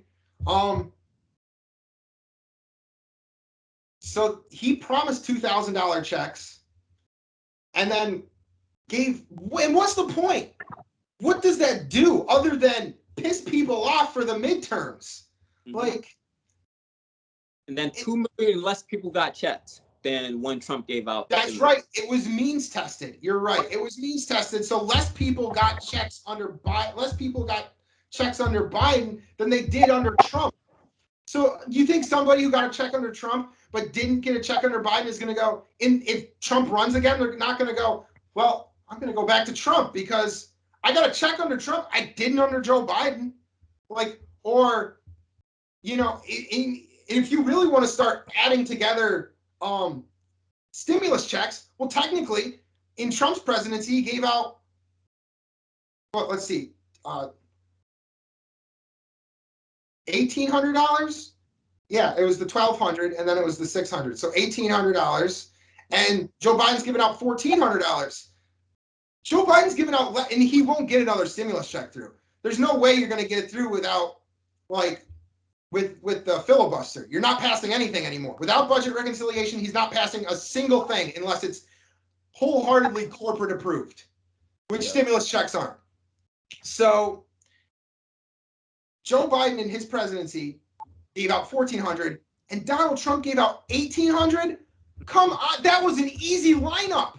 That should have been you should have been able to knock that out of the park and give out $2,000 and say, I outdid Trump, this and that. You don't think if you get in another debate with him, he's not going to bring that shit up? Absolutely. Like, Trump's not going to be like, I gave out more than you did because people needed it. And you broke your promise for $2,000 and you gave it to less people and this and that. And like, how do you give, that's how they do it. Their neoliberal policies crush the American people are so wildly, or even their policies, even when they're like a stimulus check, are so wildly inadequate that they give the Republicans effective and accurate talking points. And when I say I hate the Republicans, but goddamn, he's not lying, that doesn't make me feel good. I don't want to say that. I don't want to say, oh shit, Trump's right. Trump's right about that. Oh man, Hillary did do this. Hillary did do that. Oh, Joe Biden did do this. Joe Biden did do that. Like, is Trump good? No. But why if the establishment Democrats didn't suck so hard, then we wouldn't be in the place that we're at. Because yeah, the 1,400 instead of the 2,000, like you said, it was means tested. It's given out to less people, and it was given out way later on than he said it would be given out. It wasn't given out immediately. Let's see, the stimulus checks. I'm not even going to go into his past record. That he still support. I mean, the drug war. He could legalize marijuana tomorrow. You don't need congressional approval to take marijuana off the scheduling list and effectively legalize it. You could do that right now. Right now. Right now. Just legalize marijuana. Oh, I'm sorry, what? And with all drugs. You can move any drug with an executive order from Schedule 1 to Schedule 4 or 5. Yes. Yeah. Can he remove it from the list? I thought he could just remove it from the list entirely. Yeah. Remove it from the list, but he can change the scheduling of the drugs. Okay. I did know that he could affect the list in some way. I didn't know if I thought he could. But either way, just do that. It would still be an effective legalization or decriminalization at the most, you know? Mm-hmm. But he doesn't do that. And like I said, the war on drugs is a racist policy. It was purposely implemented by Richard Nixon to go after two demographics. One was people of color, specifically African Americans, and the poor lefties who opposed him at the war. It was specifically a racist policy implemented to go after people of color and his political enemies. That's all it was. And Joe Biden still supports it. Well, why? Because, he's corrupt, and the alcohol companies make a profit off of keeping their competition illegal. Pharmaceutical companies make a profit off of keeping their competition illegal. Private prisons make a lot of money putting innocent, nonviolent drug offenders in prison, making money off of every single prisoner they put in. Like, there's so many industries making money off of or being protected financially by keeping marijuana illegal. And Joe Biden is basically a corporate-owned puppet to these industries. And so that's ultimately why he lets that racist and very oppressive to most Americans, except for the super wealthy. He lets that policy and stay implemented. Because he supports them in the sense that he supports what his donors support. Absolutely. And to your point, more people are arrested for marijuana use than all violent crimes combined. Yeah, and the reason, yes, that's true. And the reason why that is because those private prisons need to fill up their prisons. And they do so with drug users, nonviolent drug users. Mm-hmm. Absolutely. And so the policies, what other policies should we talk about with Joe Biden? I mean, down the list, it's past policies like the Iraq War, which arguably behind George W. Bush, and a lot of people don't know this. They know Joe Biden supported the Iraq War, but they don't know how bad it is. They don't understand that because of Joe Biden, the Iraq War happened. Dick Cheney was really kind of pulling the strings behind George W. Bush. But besides George W. Bush and Dick Cheney, the person most responsible for the Iraq War, the person who pushed it the most, was Joe Biden. He holds the most responsibility, other than maybe Dick Cheney and I guess George W. Bush, for the Iraq War. And he was an architect of the '94 crime bill. He was a puppet of the credit card industry. That's how he started out, actually. Was doing the bidding of credit card companies. So you go down the list, and he's just been on the wrong side of every policy throughout in all of history. And as president, he has just been absolutely, he's continued. He's not changed anything. If anything, he's gotten kind of worse on some issues. So my perception of his presidency, even though people say, oh, it's kind of good, it's only perceived that way because we were in a massive Great Depression with unemployment numbers that skyrocketed past that of the original Great Depression. So we needed the FDR's New Deal, but on steroids. And what we got was a little bit better than Obama. Yeah. And and Obama's already pretty terrible on most things. And the fact that Joe Biden's policies just aren't adequate enough in the places where he did do something, or lies, with the stimulus check, everywhere else, it's been abysmal. Foreign policy, abysmal. Economic and domestic, or economic, policy, abysmal. It's social issues, abysmal. I mean, and some people might get on me for this, but his VP choice, I think, is kind of a racist choice. I mean, Kamala Harris was a prosecutor. She went out of her way to keep innocent people in prison. She broke the state record for incarcerating African American males. There's a meme that says Kamala Harris broke the state record for incarcerating black males. Well, that's just not true. You know what a meme is, correct, right? Yes, I do. I know that. Come on now.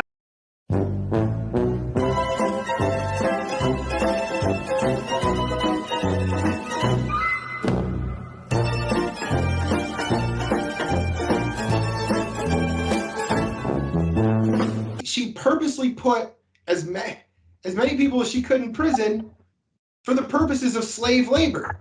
I mean, and like I said, she literally created a slave market for African Americans. She broke the state record for incarcerating African Americans, people of color, and then she put them in prisons which used them as slave labor, where they didn't have a choice. They had to work. At best, indentured servitude. At worst, slave labor. But I actually lost a friend, not necessarily because of this issue, but somebody who was looking up to Kamala Harris and oh, what a role model. What somebody to look up to. Isn't it inspiring? Little girls looking up to her. And I'm like, no, that's horrifying. That'd be the last role model I would ever want a child to look up to. It was kind of disheartening to see that, and it got to I didn't end my friendship with this person because I would have just continued. It wasn't until they started using ad hominem, they called me an asshole and stuff, and I was like, I'm not going to deal with this. I don't want to be friends with somebody who goes straight from that to ad hominem attacks. But so it wasn't the substance itself, because I would have sat there and argued till I was blue in the face on that issue. But it's just Kamala Harris. Yeah, she's terrible on policy. It's literally the exact opposite of everything Martin Luther King Jr. ever said he believed in and stood for. I'm gonna butcher I'm paraphrasing here. I'm gonna butcher this saying a little bit, but it goes something like, judge somebody by the content of their character and not by the color of their skin. I have a dream that my 4 little children will one day live in a nation where they will not be judged by the color of their skin, but by the content of their character. I have a dream today. And the content of Kamala Harris's character is just awful. It's the worst. It's abysmal. She actively hurts the communities of which she claims to associate with or identifies with. And it goes to that thing of identity politics, and this is why I hate identity politics. for a lot of reasons. And I mean, like, corporate identity politics, because basically it's like, well, you can't criticize Hillary Clinton for her corruption or else you're a sexist. You can't criticize Pete Buttigieg for his corruption or his policies because then you're a bigot. You can't criticize Barack Obama or Kamala Harris for their corruption because or policies, because then you're a racist. And it's like, I criticize Joe Biden just as much, and he's an older, wealthy white guy. Like, that's ages. Yeah. No, exactly. I supported Bernie Sanders, but I'm ageist. Yeah, because they don't have any. They can't actually refute the substance of the arguments of calling them corrupt and pointing out their corruption. So they revert back to this, like, well, I'm progressive because I insert identity here, and they basically use that as a deflection against any real criticism. Absolutely. So the next question I want to ask you is, do you think Joe Manchin and Kyrsten Sinema, along with the Republicans, are the reason Joe Biden can't get anything done? No, they're not at all. But I did touch on this a little bit, I think, earlier. I brought up. So I'm glad you asked, because I did want to clear up my. I did want to make clear this position a little more. Kyrsten Sinema and Joe Manchin are not holding up Joe Biden at all, or at least, especially during budget when he could have done, and he can do more. You can do more than one budget or you can do more than one reconciliation. I think in a year. I'm not sure how many you can do, but anyway, regarding the budget reconciliation, you could have put a living wage in there. You could have put at least $15 an hour minimum wage in there. And you know what you do when Joe Manchin says, I'm not going to vote for this, I'm not going to support this? Some people call it the carrot and stick approach. So basically, you say, I can be your best friend or your worst enemy. And you get on the call, or you go to Joe Manchin and you sit him down, or you pull him into your office and you say, well, yeah, I can either be your best friend or your worst enemy. Either you support this, and if you support this, if you vote for this, I can do favors for you. I'll do something you want, like infrastructure or something beneficial for you in your state. If you do something progressive for me, I can make a compromise for you in something you want. Or if you oppose me on this, I will come to your home state. When your re-election is up, when you're up for re-election, I'll come to your home state. I'll cut you off funding. You don't get any funding. And I'll give the funding to your primary opponent. I will, or I'll run somebody else I agree with. For some reason, Joe Biden's, it's the honeymoon period still. His approval rating is pretty high. I'll say, hey, my approval rating is really high. So I'll come to your home state and I will campaign for your opponent. I will fund your opponent. I will make sure that your opponent is elected, and I will make sure you get out of office. And I will, blacklist you from the Democratic Party for all of time. You will be effectively done here if you do not support this policy. You can apply that pressure so easily, but Joe Biden doesn't want these things. So is Joe Manchin and Kyrsten Sinema holding up Joe Biden's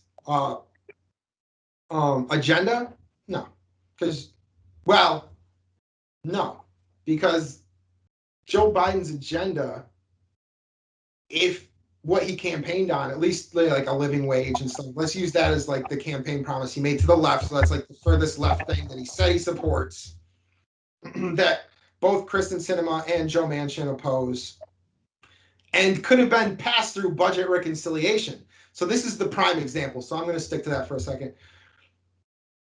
Joe Biden could have, played the carrot and stick approach could have played politics effectively with Joe Manchin and Kristen Sinema and went to them and said, I can either be your best friend or your worst enemy. I can do things for you if you support me on this, or I can effectively make your career end on your very next re-election attempt. So what is it going to be? Do you want to be done here forever, or do you want to continue and have my support as well as some good policies and funding for some stuff that you want in your home state? Like, you can incentivize them if they do the right thing, or you can crush them if they oppose you.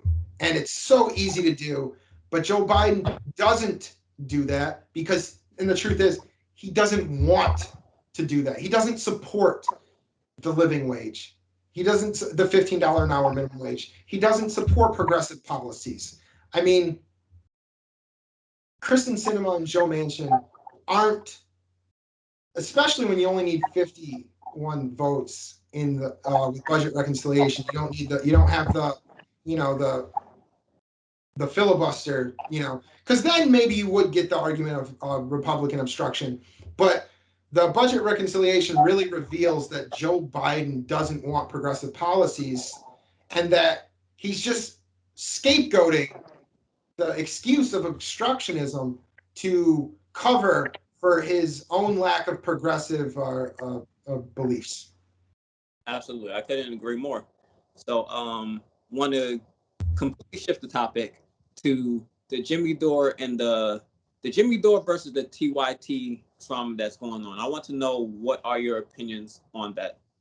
Actually, this one, I'm sure a lot of people have been following it. If not, basically, there's a rift between Jimmy Dore and TYT, and a lot of other leftist political commentators have gotten involved with this. So it started with Jimmy and Anna.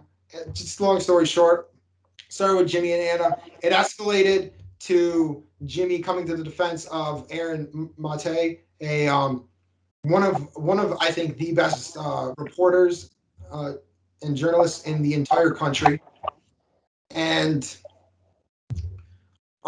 they used a McCarthyite smear of him, calling him paid by the Russians, and calling him like basically a I don't want to say Russian agent. I don't remember exactly what was in the video. I don't want to misquote them, but to paraphrase them, they used McCarthyite smears to basically say he's paid by the Russians. They said Aaron Mate yelled at me. And so Aaron Mate lied. Aaron Mate. Everyone cares what Aaron Mate has to say, right? Okay. The guy who denies that Syrian children were killed with chemical attacks. Yeah. And fuck gets Aaron paid by Mate. the... Yeah, fuck you. Anyway, let's move on. Russians. Let's end the freaking pod. I can't. Okay, see, that's what happened. I can't stand that guy, and I can't stand the very intentional disinformation they put out there in regard to disgusting dictators around the world. The very people they seem to be working for, to be quite honest with you. Let's move on. All right, we're done. Disgusting. Absolutely disgusting. Then TYT went on to push Syrian propaganda to say Assad used chemical weapons against his own people, which, I mean, he was already winning the war against the rebels. There was nothing to really gain at that point by using chemical weapons. It's very unlikely. Reports show that it's very unlikely that he used chemical weapons. I think that people who say that Assad uses chemical weapons are really just pushing an establishment-supported conspiracy theory. And so, I mean, TYT has had a lot of I think what happened to TYT, and I actually say this from more of an objective place than most, and I can actually comment on this from a perspective that most people can't. As I would say I was arguably TYT's #1 fan of all time. I think I could make that. I think I could arguably make that claim. Regarding TYT, like, here's a little list of things that I've done. I've actually donated money to TYT. I've given a lot of money to TYT. I've bought merchandise, was a member when I could afford it. I've donated to TYT and Jenk's campaign. I bought multiple copies of Mad as Hell. I actually bought multiple copies of Mad as Hell, and I gave them to friends and family specifically so that I could help spread the viewership and the audience of TYT. Like TYT was it's what I originally got me into politics in the first place. And there's a whole other reasons why I would argue. I mean, I'm the guy who drove, like, who would drive across states to like, I've met Cenk Uygur. I was TYT's number one, and with all that stuff, people be like, oh, well, that's not a big deal. I'm sure there's other big fans who actually do a lot of that stuff, buy merchandise, donate money, or do the meetups and stuff. Like, here, I don't know if you can see this on your camera, but I actually have a TYT tattoo. I think I have enough credentials, and that's not the only thing. Like, I have enough credentials to say that I was at one point TYT's number one fan. So for me to have the position that I now do, where I think they've really went further right, they've really fallen from grace, if you will, and become complete and utter hacks. I mean, that took a lot for me to get there, but if it's that obvious to me, then I mean, I got to imagine they're in decline at this point. Like, so regarding like I said, it started with Anna and Jimmy thing, and she blackmailed him with some Me Too stuff that I think personally, with the TYT's track and Anna experience, all of their track record for telling the truth or pushing propaganda, and Jimmy's, I don't want to say, I don't know. We can't definitively say we don't know what happened, but the way TYT has approached this and the way Jimmy has approached this, if somebody put a gun to my head and they told me, which one do you believe? Based on the assessed evidence, I would probably lean towards Jimmy Dore. Jimmy Dore's account of what happened. Of all the people who've apologized for their statements in this, there's only one person, and that was me. 7 years ago, I apologized for a joke. That's right. I made to a friend immediately, without a pressure campaign, without a blackmail threat. I apologized to a friend and a coworker and my boss for a joke. And she accepted, and that's water under the bridge. And then she weaponized it 7 years later when she's getting criticized for her McCarthyism to try to distract people. Of the Young Turks doing McCarthy smears to Julian Assange, Aaron Mate, and me. And Jen called me a Nazi. I said I'm a Nazi. Said I'm a right-winger. Said I'm, all this kind of stuff. And then, of course, Anna weaponized a personal incident from years ago and did a false hashtag Me Too on me, which fell flat because everyone knew it was a chance. It was her trying to deflect from being criticized for her McCarthy smears of Aaron Mate. And in fact, that's what she told me in her DM to me. So let's go over it. And I'll tell you this story. The story about that was followed by an apology card you wrote me for degrading harassment. Anna Kasparian used to dress, when I worked there, unbelievably inappropriately for a newsroom. She looked like she was going to a rave. The skirt, one time she came into the newsroom with a skirt so short. It wasn't a pencil skirt. It was like a fluffy one, too, but so short that she bent over in front of me, and I literally saw her ass and her thong. She's wearing a thong. I literally saw it. And everybody saw it. And I go, hey, Anna, nice news skirt. And everybody laughed. Like, they laughed louder than I thought they would. And so it humiliated her. She got humiliated in the middle of the newsroom. And I did it. And I felt bad. At that time, we were friendly. And I was just busting her balls, right, for dressing like that in a newsroom. You're going to bend over and show me your ass? I think that's a little... I'm not offended, but I think that's a little risque. Imagine if I did that. If I walked around showing my ass to everybody. So when I did that too, she got really mad. She got humiliated. Her face turned red. She tried to insult me back, and it just fell flat. And she looked, bad. And I felt bad for her. I didn't fight. I didn't want to make her feel that, but I just wanted to make a little joke. And all I said was, "Hey, Anna, nice news skirt," and everybody in the newsroom, because everybody saw how inappropriate she used to dress. And everybody saw it. And so that's why it got such a huge laugh, and she was so humiliated. So I felt bad for her. So the next day I wrote her a card saying, "Hey, I'm sorry, I won't do that again. That was inappropriate. You don't have to worry about that happening again. I won't comment on your clothes anymore."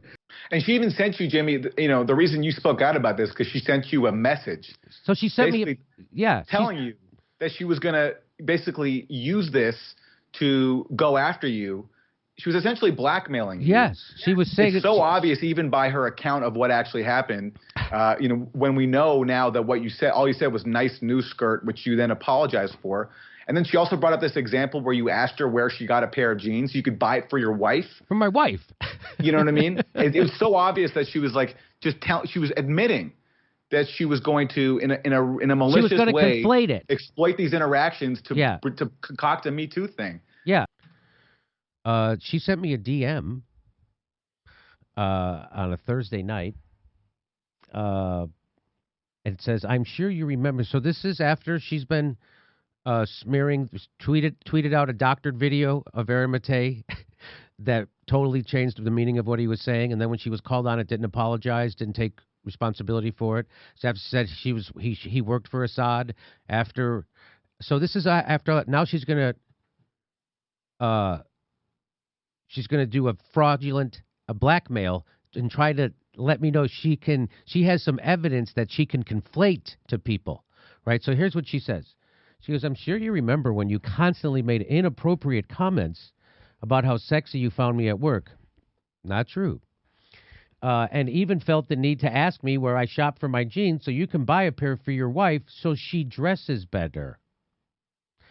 That is true. I asked her where she got her jeans. I wanted to buy a pair for my wife. That's what she comes up with as some kind of a thing. So she's letting me know, "Jimmy, I'm going to start twisting things to blackmail you." That's what this is. Then the next line, she goes, "That was followed by an apology card you wrote me for the degrading." So degrading, that's all she can come up with? Was that I asked her where she got her jeans from because I wanted to buy a pair for my wife? That's all she could come up with? It constantly happened? That's her pull? So what she's doing is letting me know that's what she's going to say. She's going to say it constantly happened, and she knows she's got these things that she can twist and conflate in a bad faith way. And she says, "That was followed by an apology card you wrote me for the degrading harassment." I wrote her that card for a joke I made one time when she was in the newsroom and bent over, and everyone saw more than we should, put it that way. I don't know how else to say this. And I made a joke, and the joke was because it got really tense. So I made a joke to break the tension in the room because everyone was like, "That." And I said, "Hey, Anna, nice new skirt," right? To kind of let her know, give her a heads up that that's what was happening. And everyone laughed really loudly, like so loudly that she got embarrassed. And so I felt bad that I made her embarrassed.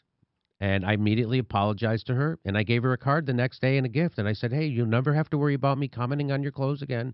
That wasn't my intention to embarrass you at all. I was just like, it threw me, and everyone was tense. And that's why it got such a big laugh, because it was obvious to everyone this was happening." So she knows that she's got a card from me apologizing for making a remark. But I apologize for the joke. I apologize for making a joke that embarrassed her. I didn't do anything. And so she's letting me know she's going to conflate that. And why is she going to do this? She said, "I've been holding back, letting you run your mouth nonstop as if you're some sort of a warrior for what's going on in the world. That's going to change." So she's doing this not because she wants to warn other women about me, because there's nothing to warn them about, and she knows it. And she's not doing so, and she's doing it in retaliation for me, quote unquote, running my mouth which means calling out her McCarthy smears of anti-war journalists. And that's what she's talking about, running my mouth. So she's going to say, I'm going to do this, make you stop running your mouth. And so I then went and told this story. I'm telling you now, I told this story on my show because she was threatening to blackmail me. I didn't give a shit. I never complained to anybody about how she dressed. I never mentioned that she dressed in a form. I never said any of that shit. I had to tell that story because she was doing this, and I had to get out in front of it. And I don't know how else to react to that. And I was advised by many people you better get out in front of it and tell your story first, because this is what they're planning. Jimmy's usually pretty consistent. I mean, you can think he's abrasive, you can think he's like blunt, you can think he's like over the top or angry, or whatever you want to call him. But he's usually pretty consistently principled, and he's not like I haven't really seen him be proved to be a liar, but I have seen Jake call him a liar because Jimmy said that at one point Cenk advocated for bombing Syria. Now Cenk went on Rising after Crystal and Sagar had left. Abysmal after they left, by the way. And Cenk said, he made the argument that Jimmy's the liar, and that Cenk never said that he advocated for bombing Syria. We get your thoughts on the ongoing feud with Jimmy Dore, which I know a lot of our viewers are following very closely. Do you have anything to add to his most recent, I would say, comments on that issue? Everything he says is over the top, ridiculous. It's lies. His lies about me are endless. He says I'm in favor of bombing Syria. I've never said that. He's a preposterous liar. He's a ridiculous liar. Now, as 2IT's #1 fan, I've seen every single one of their videos up until like 2016, 2017 is when I started to started to skip some, and every single one of their videos multiple times. I've seen on like 2 or 3 separate occasions Cenk advocating for bombing Syria. In fact, you don't even have to take my word for it. There's clips of him advocating for it floating on Twitter right now. You can see him advocating for bombing Syria. So for him to go and say Jimmy's the liar, I never advocated for that. And then there's like contradicted video of you floating on Twitter of you advocating for that. It proves that you're the liar. Did they cross the red line or didn't they? Now, look, I know it's a tough situation, and I've said that about Syria all along, and I know that they're partly buying time here, but the reality is they don't want to go. They were bluffing, hoping that they wouldn't cross the red line, and I know that there was good reason to bluff, because we wanted to make sure they didn't use chemical or biological weapons. But now our bluff's been called, so what are you going to do? Now, let me show you why they don't want to take military action. First of all, the American people have been polled. They don't want to go. 62% say hell no, 24% say yes. Now, I'm partly in the yes category. Here, I don't want ground troops. That would be an absolute mess. But I think if we drew a red line and we said, hey, listen, we're going to set a precedent not to use chemical, biological, or nuclear weapons, and a dictator has crossed that line, I think using our Air Force is a significant possibility, and we could, knock down their entire fleet probably fairly quickly and efficiently, thereby giving the rebels a much bigger advantage and sending a message without having to risk ground troops. So I'm curious, Jimmy, that you might agree with that, that this doesn't accomplish much, and hence what's the point. But does that mean that if it did accomplish more, you'd be in favor of it, or no? No. So you're against it under all circumstances? So under all circumstances, I'm against it, because it's just more war, and there's no reason to it. Certainly not the reason they're giving us. I have a hard time believing that Barack Obama gives a shit about the civilians in Syria. I really don't think he cares. And because if he did care, if that was really the litmus test of innocent people, why aren't we bombing North Korea? Why aren't we bombing? Because we can. And isn't that fair? Look, I'm going to take you guys on that, okay? Because so we can't bomb Russia if Russia uses chemical weapons, because we don't want to start World War III. You're right, absolutely, right? Okay, but why don't we take the low-lying fruit?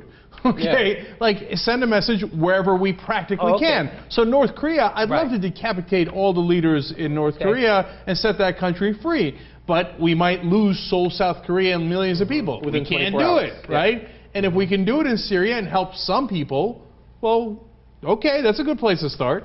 Well, the reason why you can't selectively enforce the law is because it breeds disrespect and contempt for the law. So if you're trying to uphold international law selectively, you're doing the exact opposite. You're undermining international law because we illegally invaded Iraq, and a million people were killed, displaced other millions, countless. How many thousands of innocent people were killed in that? That was an illegal war. We lied about it. If nobody kept us in check, somehow we have to still keep other people in check. I said it yesterday, you can't have Tony Soprano giving out parking tickets. It doesn't fucking work. Yeah, but if you... I don't know why Israel flipped on it, but they did. So is that part of our decision-making? Have you been paying attention to American politics? Of course it's part of our decision-making. But I don't view that as nefarious. I view that as like, I don't know, like, if you're Israel, Assad is never going to harm you. And so the fact that they're now saying we should attack Assad, I don't think that's a bad thing. And that's not the only time they've lied. Maybe he doesn't remember it. Best case scenario. How do you not remember making only a handful of videos on that subject and then not remember your one position on it? Like, I don't. But there's a couple of different aspects of this. There's the Me Too blackmail stuff, which is absolutely disgusting on Anna's part. There's the serious stuff. There's the McCarthy smears from TYT to Aaron Matei. That they've been smearing Glenn Greenwald and they've been smearing Jimmy Dore. Anyone who advocately speaks out against them to some degree, they seem to hold a personal vendetta against that person now. It's kind of sad. It's kind of pathetic, but they've become. And I will still say that, look, they weren't perfect back in the day, but I will say the old show that they used to do was a lot better. Now, what I really, the part that interests me most about this is that some lefty political commentators say they haven't really changed much. They always had the cringy positions. We just never noticed until now. I would disagree with that. Mm-hmm. I would say that they didn't. Like I said, I've seen every single one of TYT's videos. Well, they're free videos multiple times, the ones available for YouTube. I've seen some of the paid stuff, but not as much. Like I said, I've only been a paid member when I can afford it. And so regarding the them being more left-wing in their past, I would point towards I remember watching the 2016 election. This was when I still watched TYT. And they were still held in high regards to me. And it was it was Donald Trump versus Hillary Clinton. And Donald Trump it was their live coverage of that election. And Donald Trump beat Hillary Clinton. And Cenk Uygur, I was like, oh no, they might say something super cringy. Like, how could you all vote for Donald Trump or something? I thought oh no, here it comes. They're going to blame the voters. Mm-hmm. And to my surprise, Cenk Uygur was pissed. He was furious. And his first instinct was to blame the establishment Democrats and say, this is your fault, your failures, this and that. And it was like, yes, that's the Cenk Uygur I know. That's the Cenk Uygur I love. No, you know what? That's the reports. It's trickling in, super anecdotal. But I haven't gotten a chance to see the rest of the media and the Democratic establishment reaction yet. But we'll have all that on tomorrow's show. But what's trickling in now is total denial. What Democratic Party faults? I don't know what you're talking about. Already, look, Twitter's not much, but, is it us? Is it, was it James Comey? Was the sexism? No, you have a structural fucking problem, right? So let's not oversimplify things. It's all of those things. Mm-hmm. Yeah. Like sexism was a part of it. Comey was a part of it. She was a terrible candidate. The DNC pissed off a lot of people. All of those things influenced it. It's so easy to want to identify the one thing that it is, but I mean, the idea that Comey didn't influence it by the media covering nothing but the email scandal for like the 6 days leading up to the campaign, or that sexism had nothing to do with it. 75% of white, non-college educated men just happened to all simultaneously hate her. And at the same time, she turned off almost every progressive in the country. They were rightfully pissed off, and not just her, but also everyone she'd surrounded herself with. All of those things are true, and a bunch of things I haven't thought of yet. I mean, look, in regard to the sexism thing that you just mentioned, Hillary Clinton got blamed for the deviant behavior of Bill Clinton, but Donald Trump didn't get any negative, consequence as a result of his infidelity, him allegedly sexually assaulting people, him allegedly raping his ex-wife. So I think that's a perfect example of that. There are certain things that certain men can get away with that a woman wouldn't get away with. She's not the one who cheated. She's not the one who did anything shady in her relationship, but it didn't matter. She got blamed for the behavior of Bill Clinton in that case. You know what? It's horrible that she would get blamed for the behavior of Bill Clinton, but I think maybe some of the calculation was like, well, she's okay with Bill Clinton doing that shit. I could be okay with Donald Trump doing that shit. I know, but what Bill Clinton did and what Trump did, allegedly did, they're completely different. Right? I'm going over the top. I actually don't agree with you guys. I think there was only one reason, the Democratic Party. I think that if Comey hadn't happened, they would have lost anyway.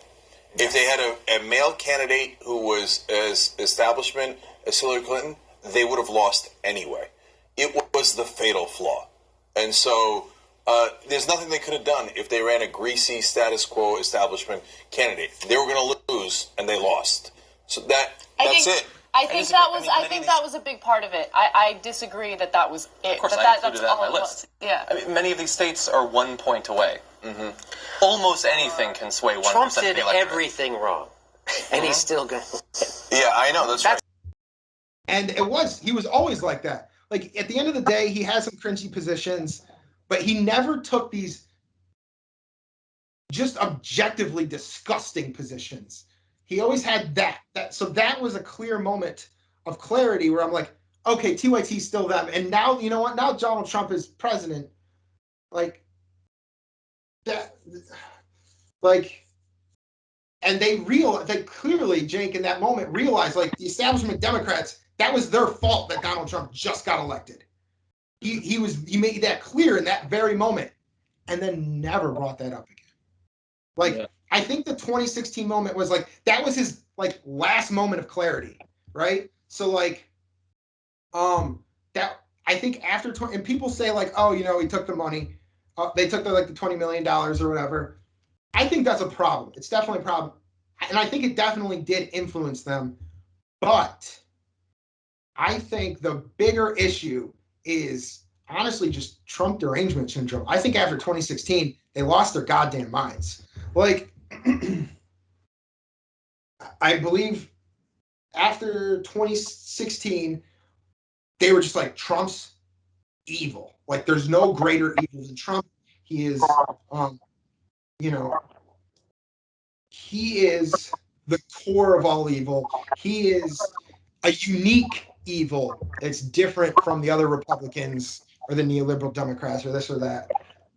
And so they just spent their time getting hackier and hackier with like anything. Oh, the Russiagate nonsense. Oh, smear everyone who's as a Russian who doesn't align with you 100%. You started to see falling outs with like some of their employees and stuff, not just Jimmy Dore, but like, over Russian stuff, like, and I have some problems with this individual, but I think like you see what actually caused the division between the two.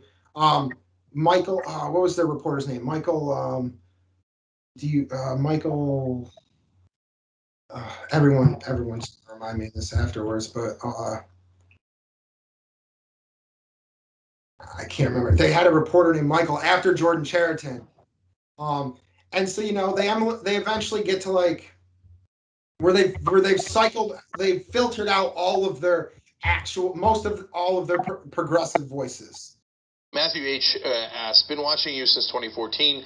Just wondering when you'll have people like Kyle or Vosh on the Friday Power Panel.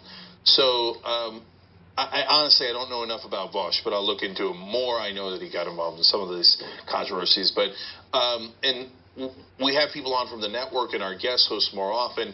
Kyle is no longer part of the network, and so he says that he disagrees with us on some policy issues.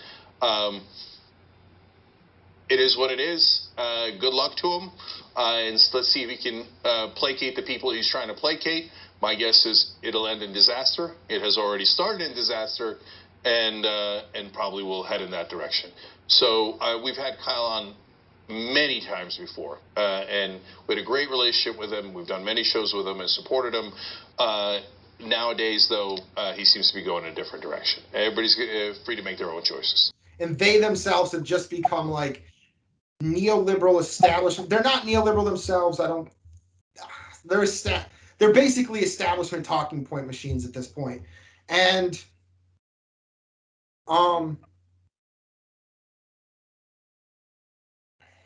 yeah, I don't know. It's just I think it's because they took money from two individuals. One is and if either two of those affected them in a negative way, I think it was more the money from like the liberal donor than it was like Buddy Romar. I don't think they should have taken money from anybody. I don't. Stay independent and keep that independent streak. Because even if these were your real opinions, who the fuck is gonna believe you now? Like that you just happen to have establishment talking points after taking a massive amount of money. Like even if that was like your actual position, like it's not good. And so ultimately, the Buddy Romar money, I don't think is all because I've seen, like I said, I've seen every single one of their videos, and whenever they interviewed Buddy Romar, the only thing they ever talked about really with Buddy Romar when Buddy Romar ran for president was that Buddy Romar, his number one issue was TYT's number one issue, which was getting money out of politics. The status quo never welcomes change. And when the status quo, the top 1 or 2 or 3% in our country are getting filthy rich off the status quo, they don't want to hear about change. Not at all. This election is about who do you like, Mitt Romney or Barack Obama. That's not the question. The question is, what set of policies can drive America forward, can keep our kids home, can create jobs, can make us competitive in the world?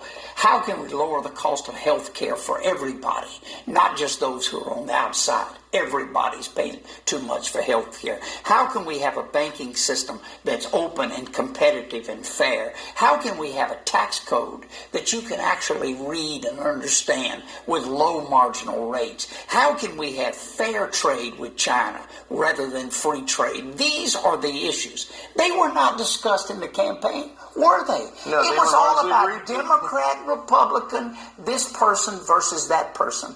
I don't care who the next president is. I care that the next president loves America and works for its people. That's what I care about. And I think the thing between me and that goal is special interest money. That's who runs Washington. So if he was making that money, if he was donating that money to TYT to get money out of politics, I support that cause. I don't think he should. They don't take the money. I don't care who's giving it to you. I don't care if they agree with you. Don't take the money, because yeah, you also took money from basically a neoliberal corporate establishment figure, and now you have all these corporate establishment talking points in your show, and you expect people not to believe that isn't your actual position. Like, and I think that may have affected them some.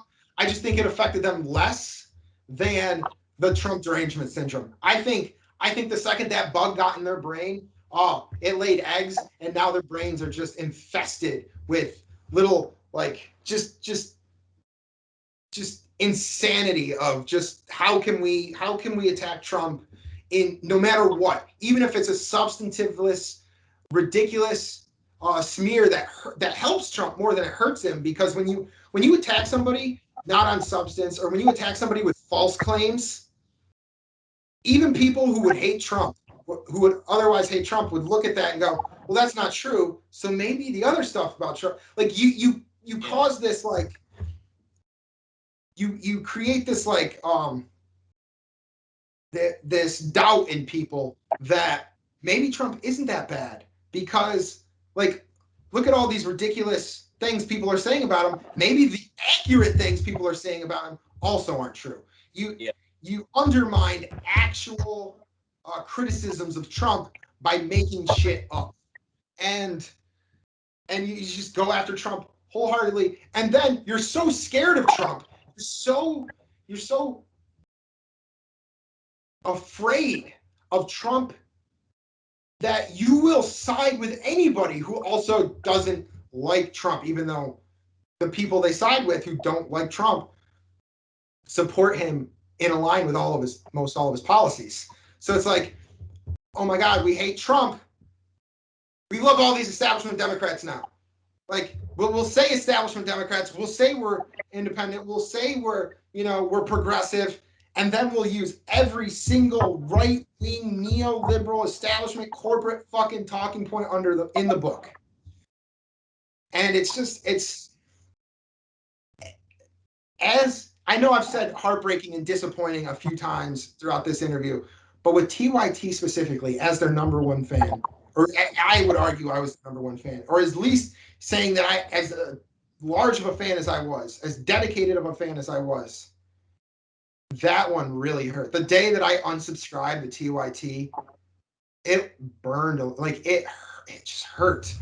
It was just so disappointing, because I used to love TYT. I used to think they were a fun, legitimate, and I still believe they used to be a reputable source of news. And they didn't get all these things right, and they didn't do all of the research in the world, but they would cover a story in an intelligent and coherent way that I thought was really, really valuable, especially back then when they were like the only ones doing it. And it's just better, more progressive political commentators and outlets have emerged on YouTube, as well as they have gotten further and further right. So the reason why I brought up the fact that Cenk Uygur, some people say they haven't really changed. I say they have. One of the examples was that I can't snap my fingers today. That initial loss of Hillary Clinton losing to Donald Trump, and Cenk immediately identifying the problem. Oh, the establishment Democrats, you did this. You rigged the primary against Bernie Sanders. You put up Hillary Clinton. You didn't make any concessions to the left with Hillary Clinton. You pushed her corrupt corporate scumminess onto people. You again and again and again made every wrong decision up until this point and allowed Donald Trump, the most easily beatable candidate in U.S. history, you allowed him to defeat you.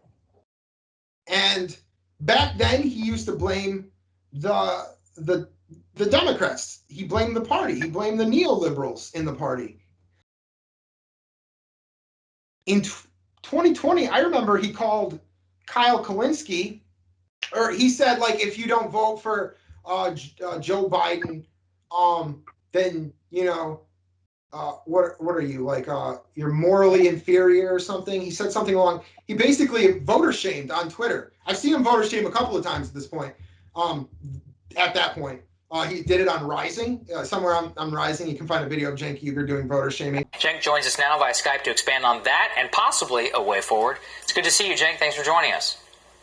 Good to see you guys. Yeah, absolutely. So, Cenk, tell us a little bit, just expand on that. I mean, I think you said that, Biden was not your first choice, that you absolutely want to see him win, but you always, from the very beginning, on this show, on your own platform, have pointed out those structural weaknesses. How do you expect people in your movement and your viewers to grapple with those weaknesses and ultimately decide on who they're going to support?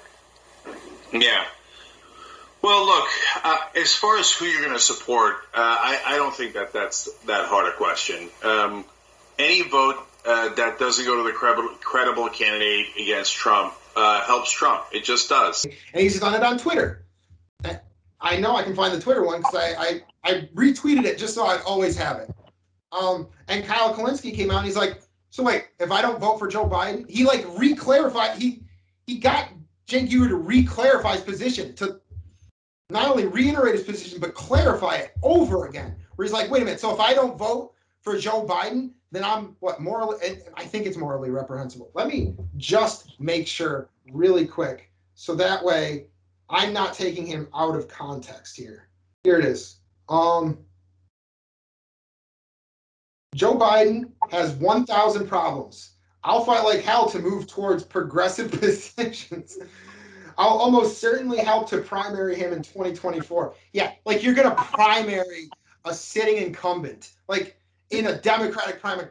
And you talk about actual, like, you talk about force the vote not actually getting done. You want to tell, first of all, let me just, small tangent here. You want to tell me that force the vote's impossible, but then you want to say you're going to try to primary Joe Biden in 2024, a sitting incumbent who has name recognition and was proven to be electable?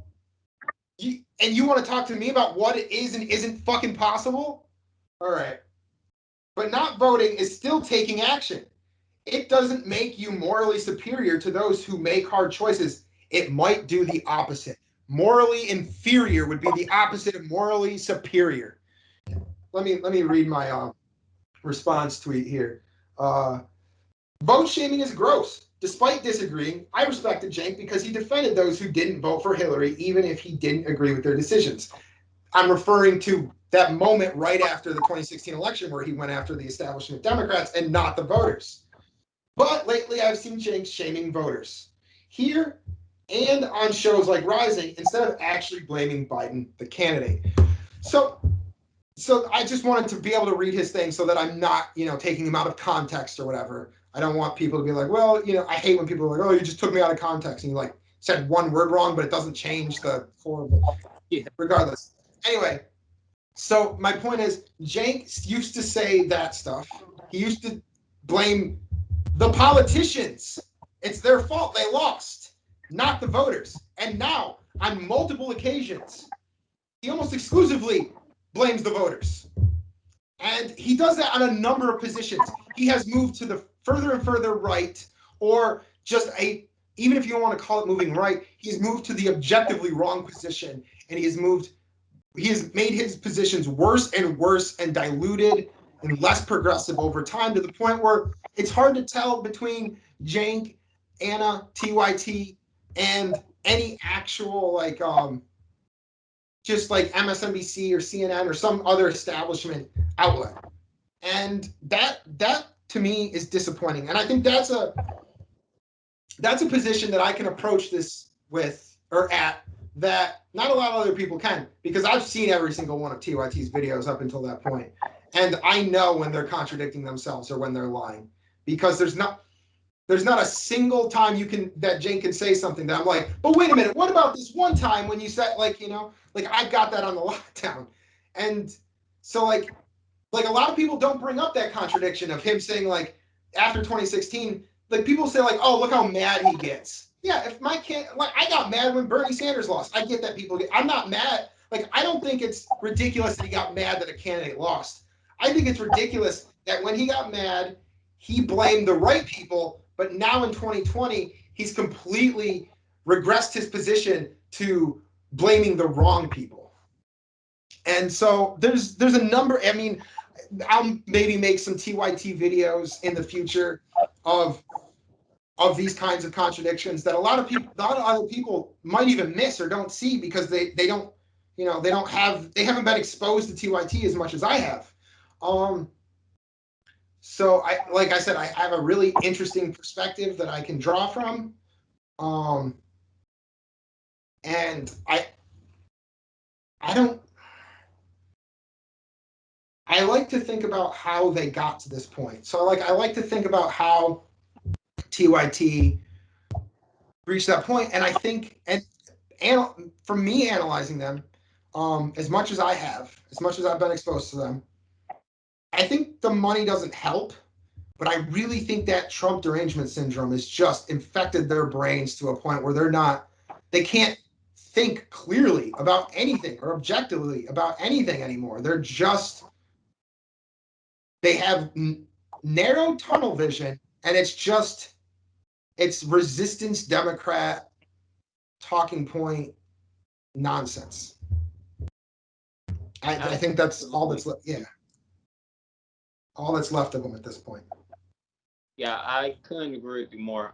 It's to a point where Junkie is calling those who are advocating for force of vote or advocating for force of vote at this point. He called them far leftists. So the final thing I want to ask you is what I want to say is I appreciate you being on my show, but where can people find you? Oh, yeah. So you can find me, and just agree to your certain point. Yeah, Jake used to be far left. Remember when it used to be? He used to accept compared to he used to say far left used to be like a title that was like a compliment. Like when he was on MSNBC, he basically compared himself to I remember you can see it on his movie, or not his movie, but a documentary about the Young Turks, Mad as Hell. It goes a little bit into this as well if you want a shorter version instead of watching every single TYT video where they talk about it. Other MSNBC hosts are further right wing, and Cenk was further left wing, and he prided himself on that. So it's that used to be the good position to have. Cenk used to know those positions were objectively correct, and now all of a sudden when he says that, it shows me exactly what side he is on now. But anyway, so I completely agree. That's a ridiculous thing for him to say, and it actually is rather disgusting. Anyway, you can. I generally used to. I still do once in a while. I wrote for the last several years. I've written articles on joshhillpolitics.com.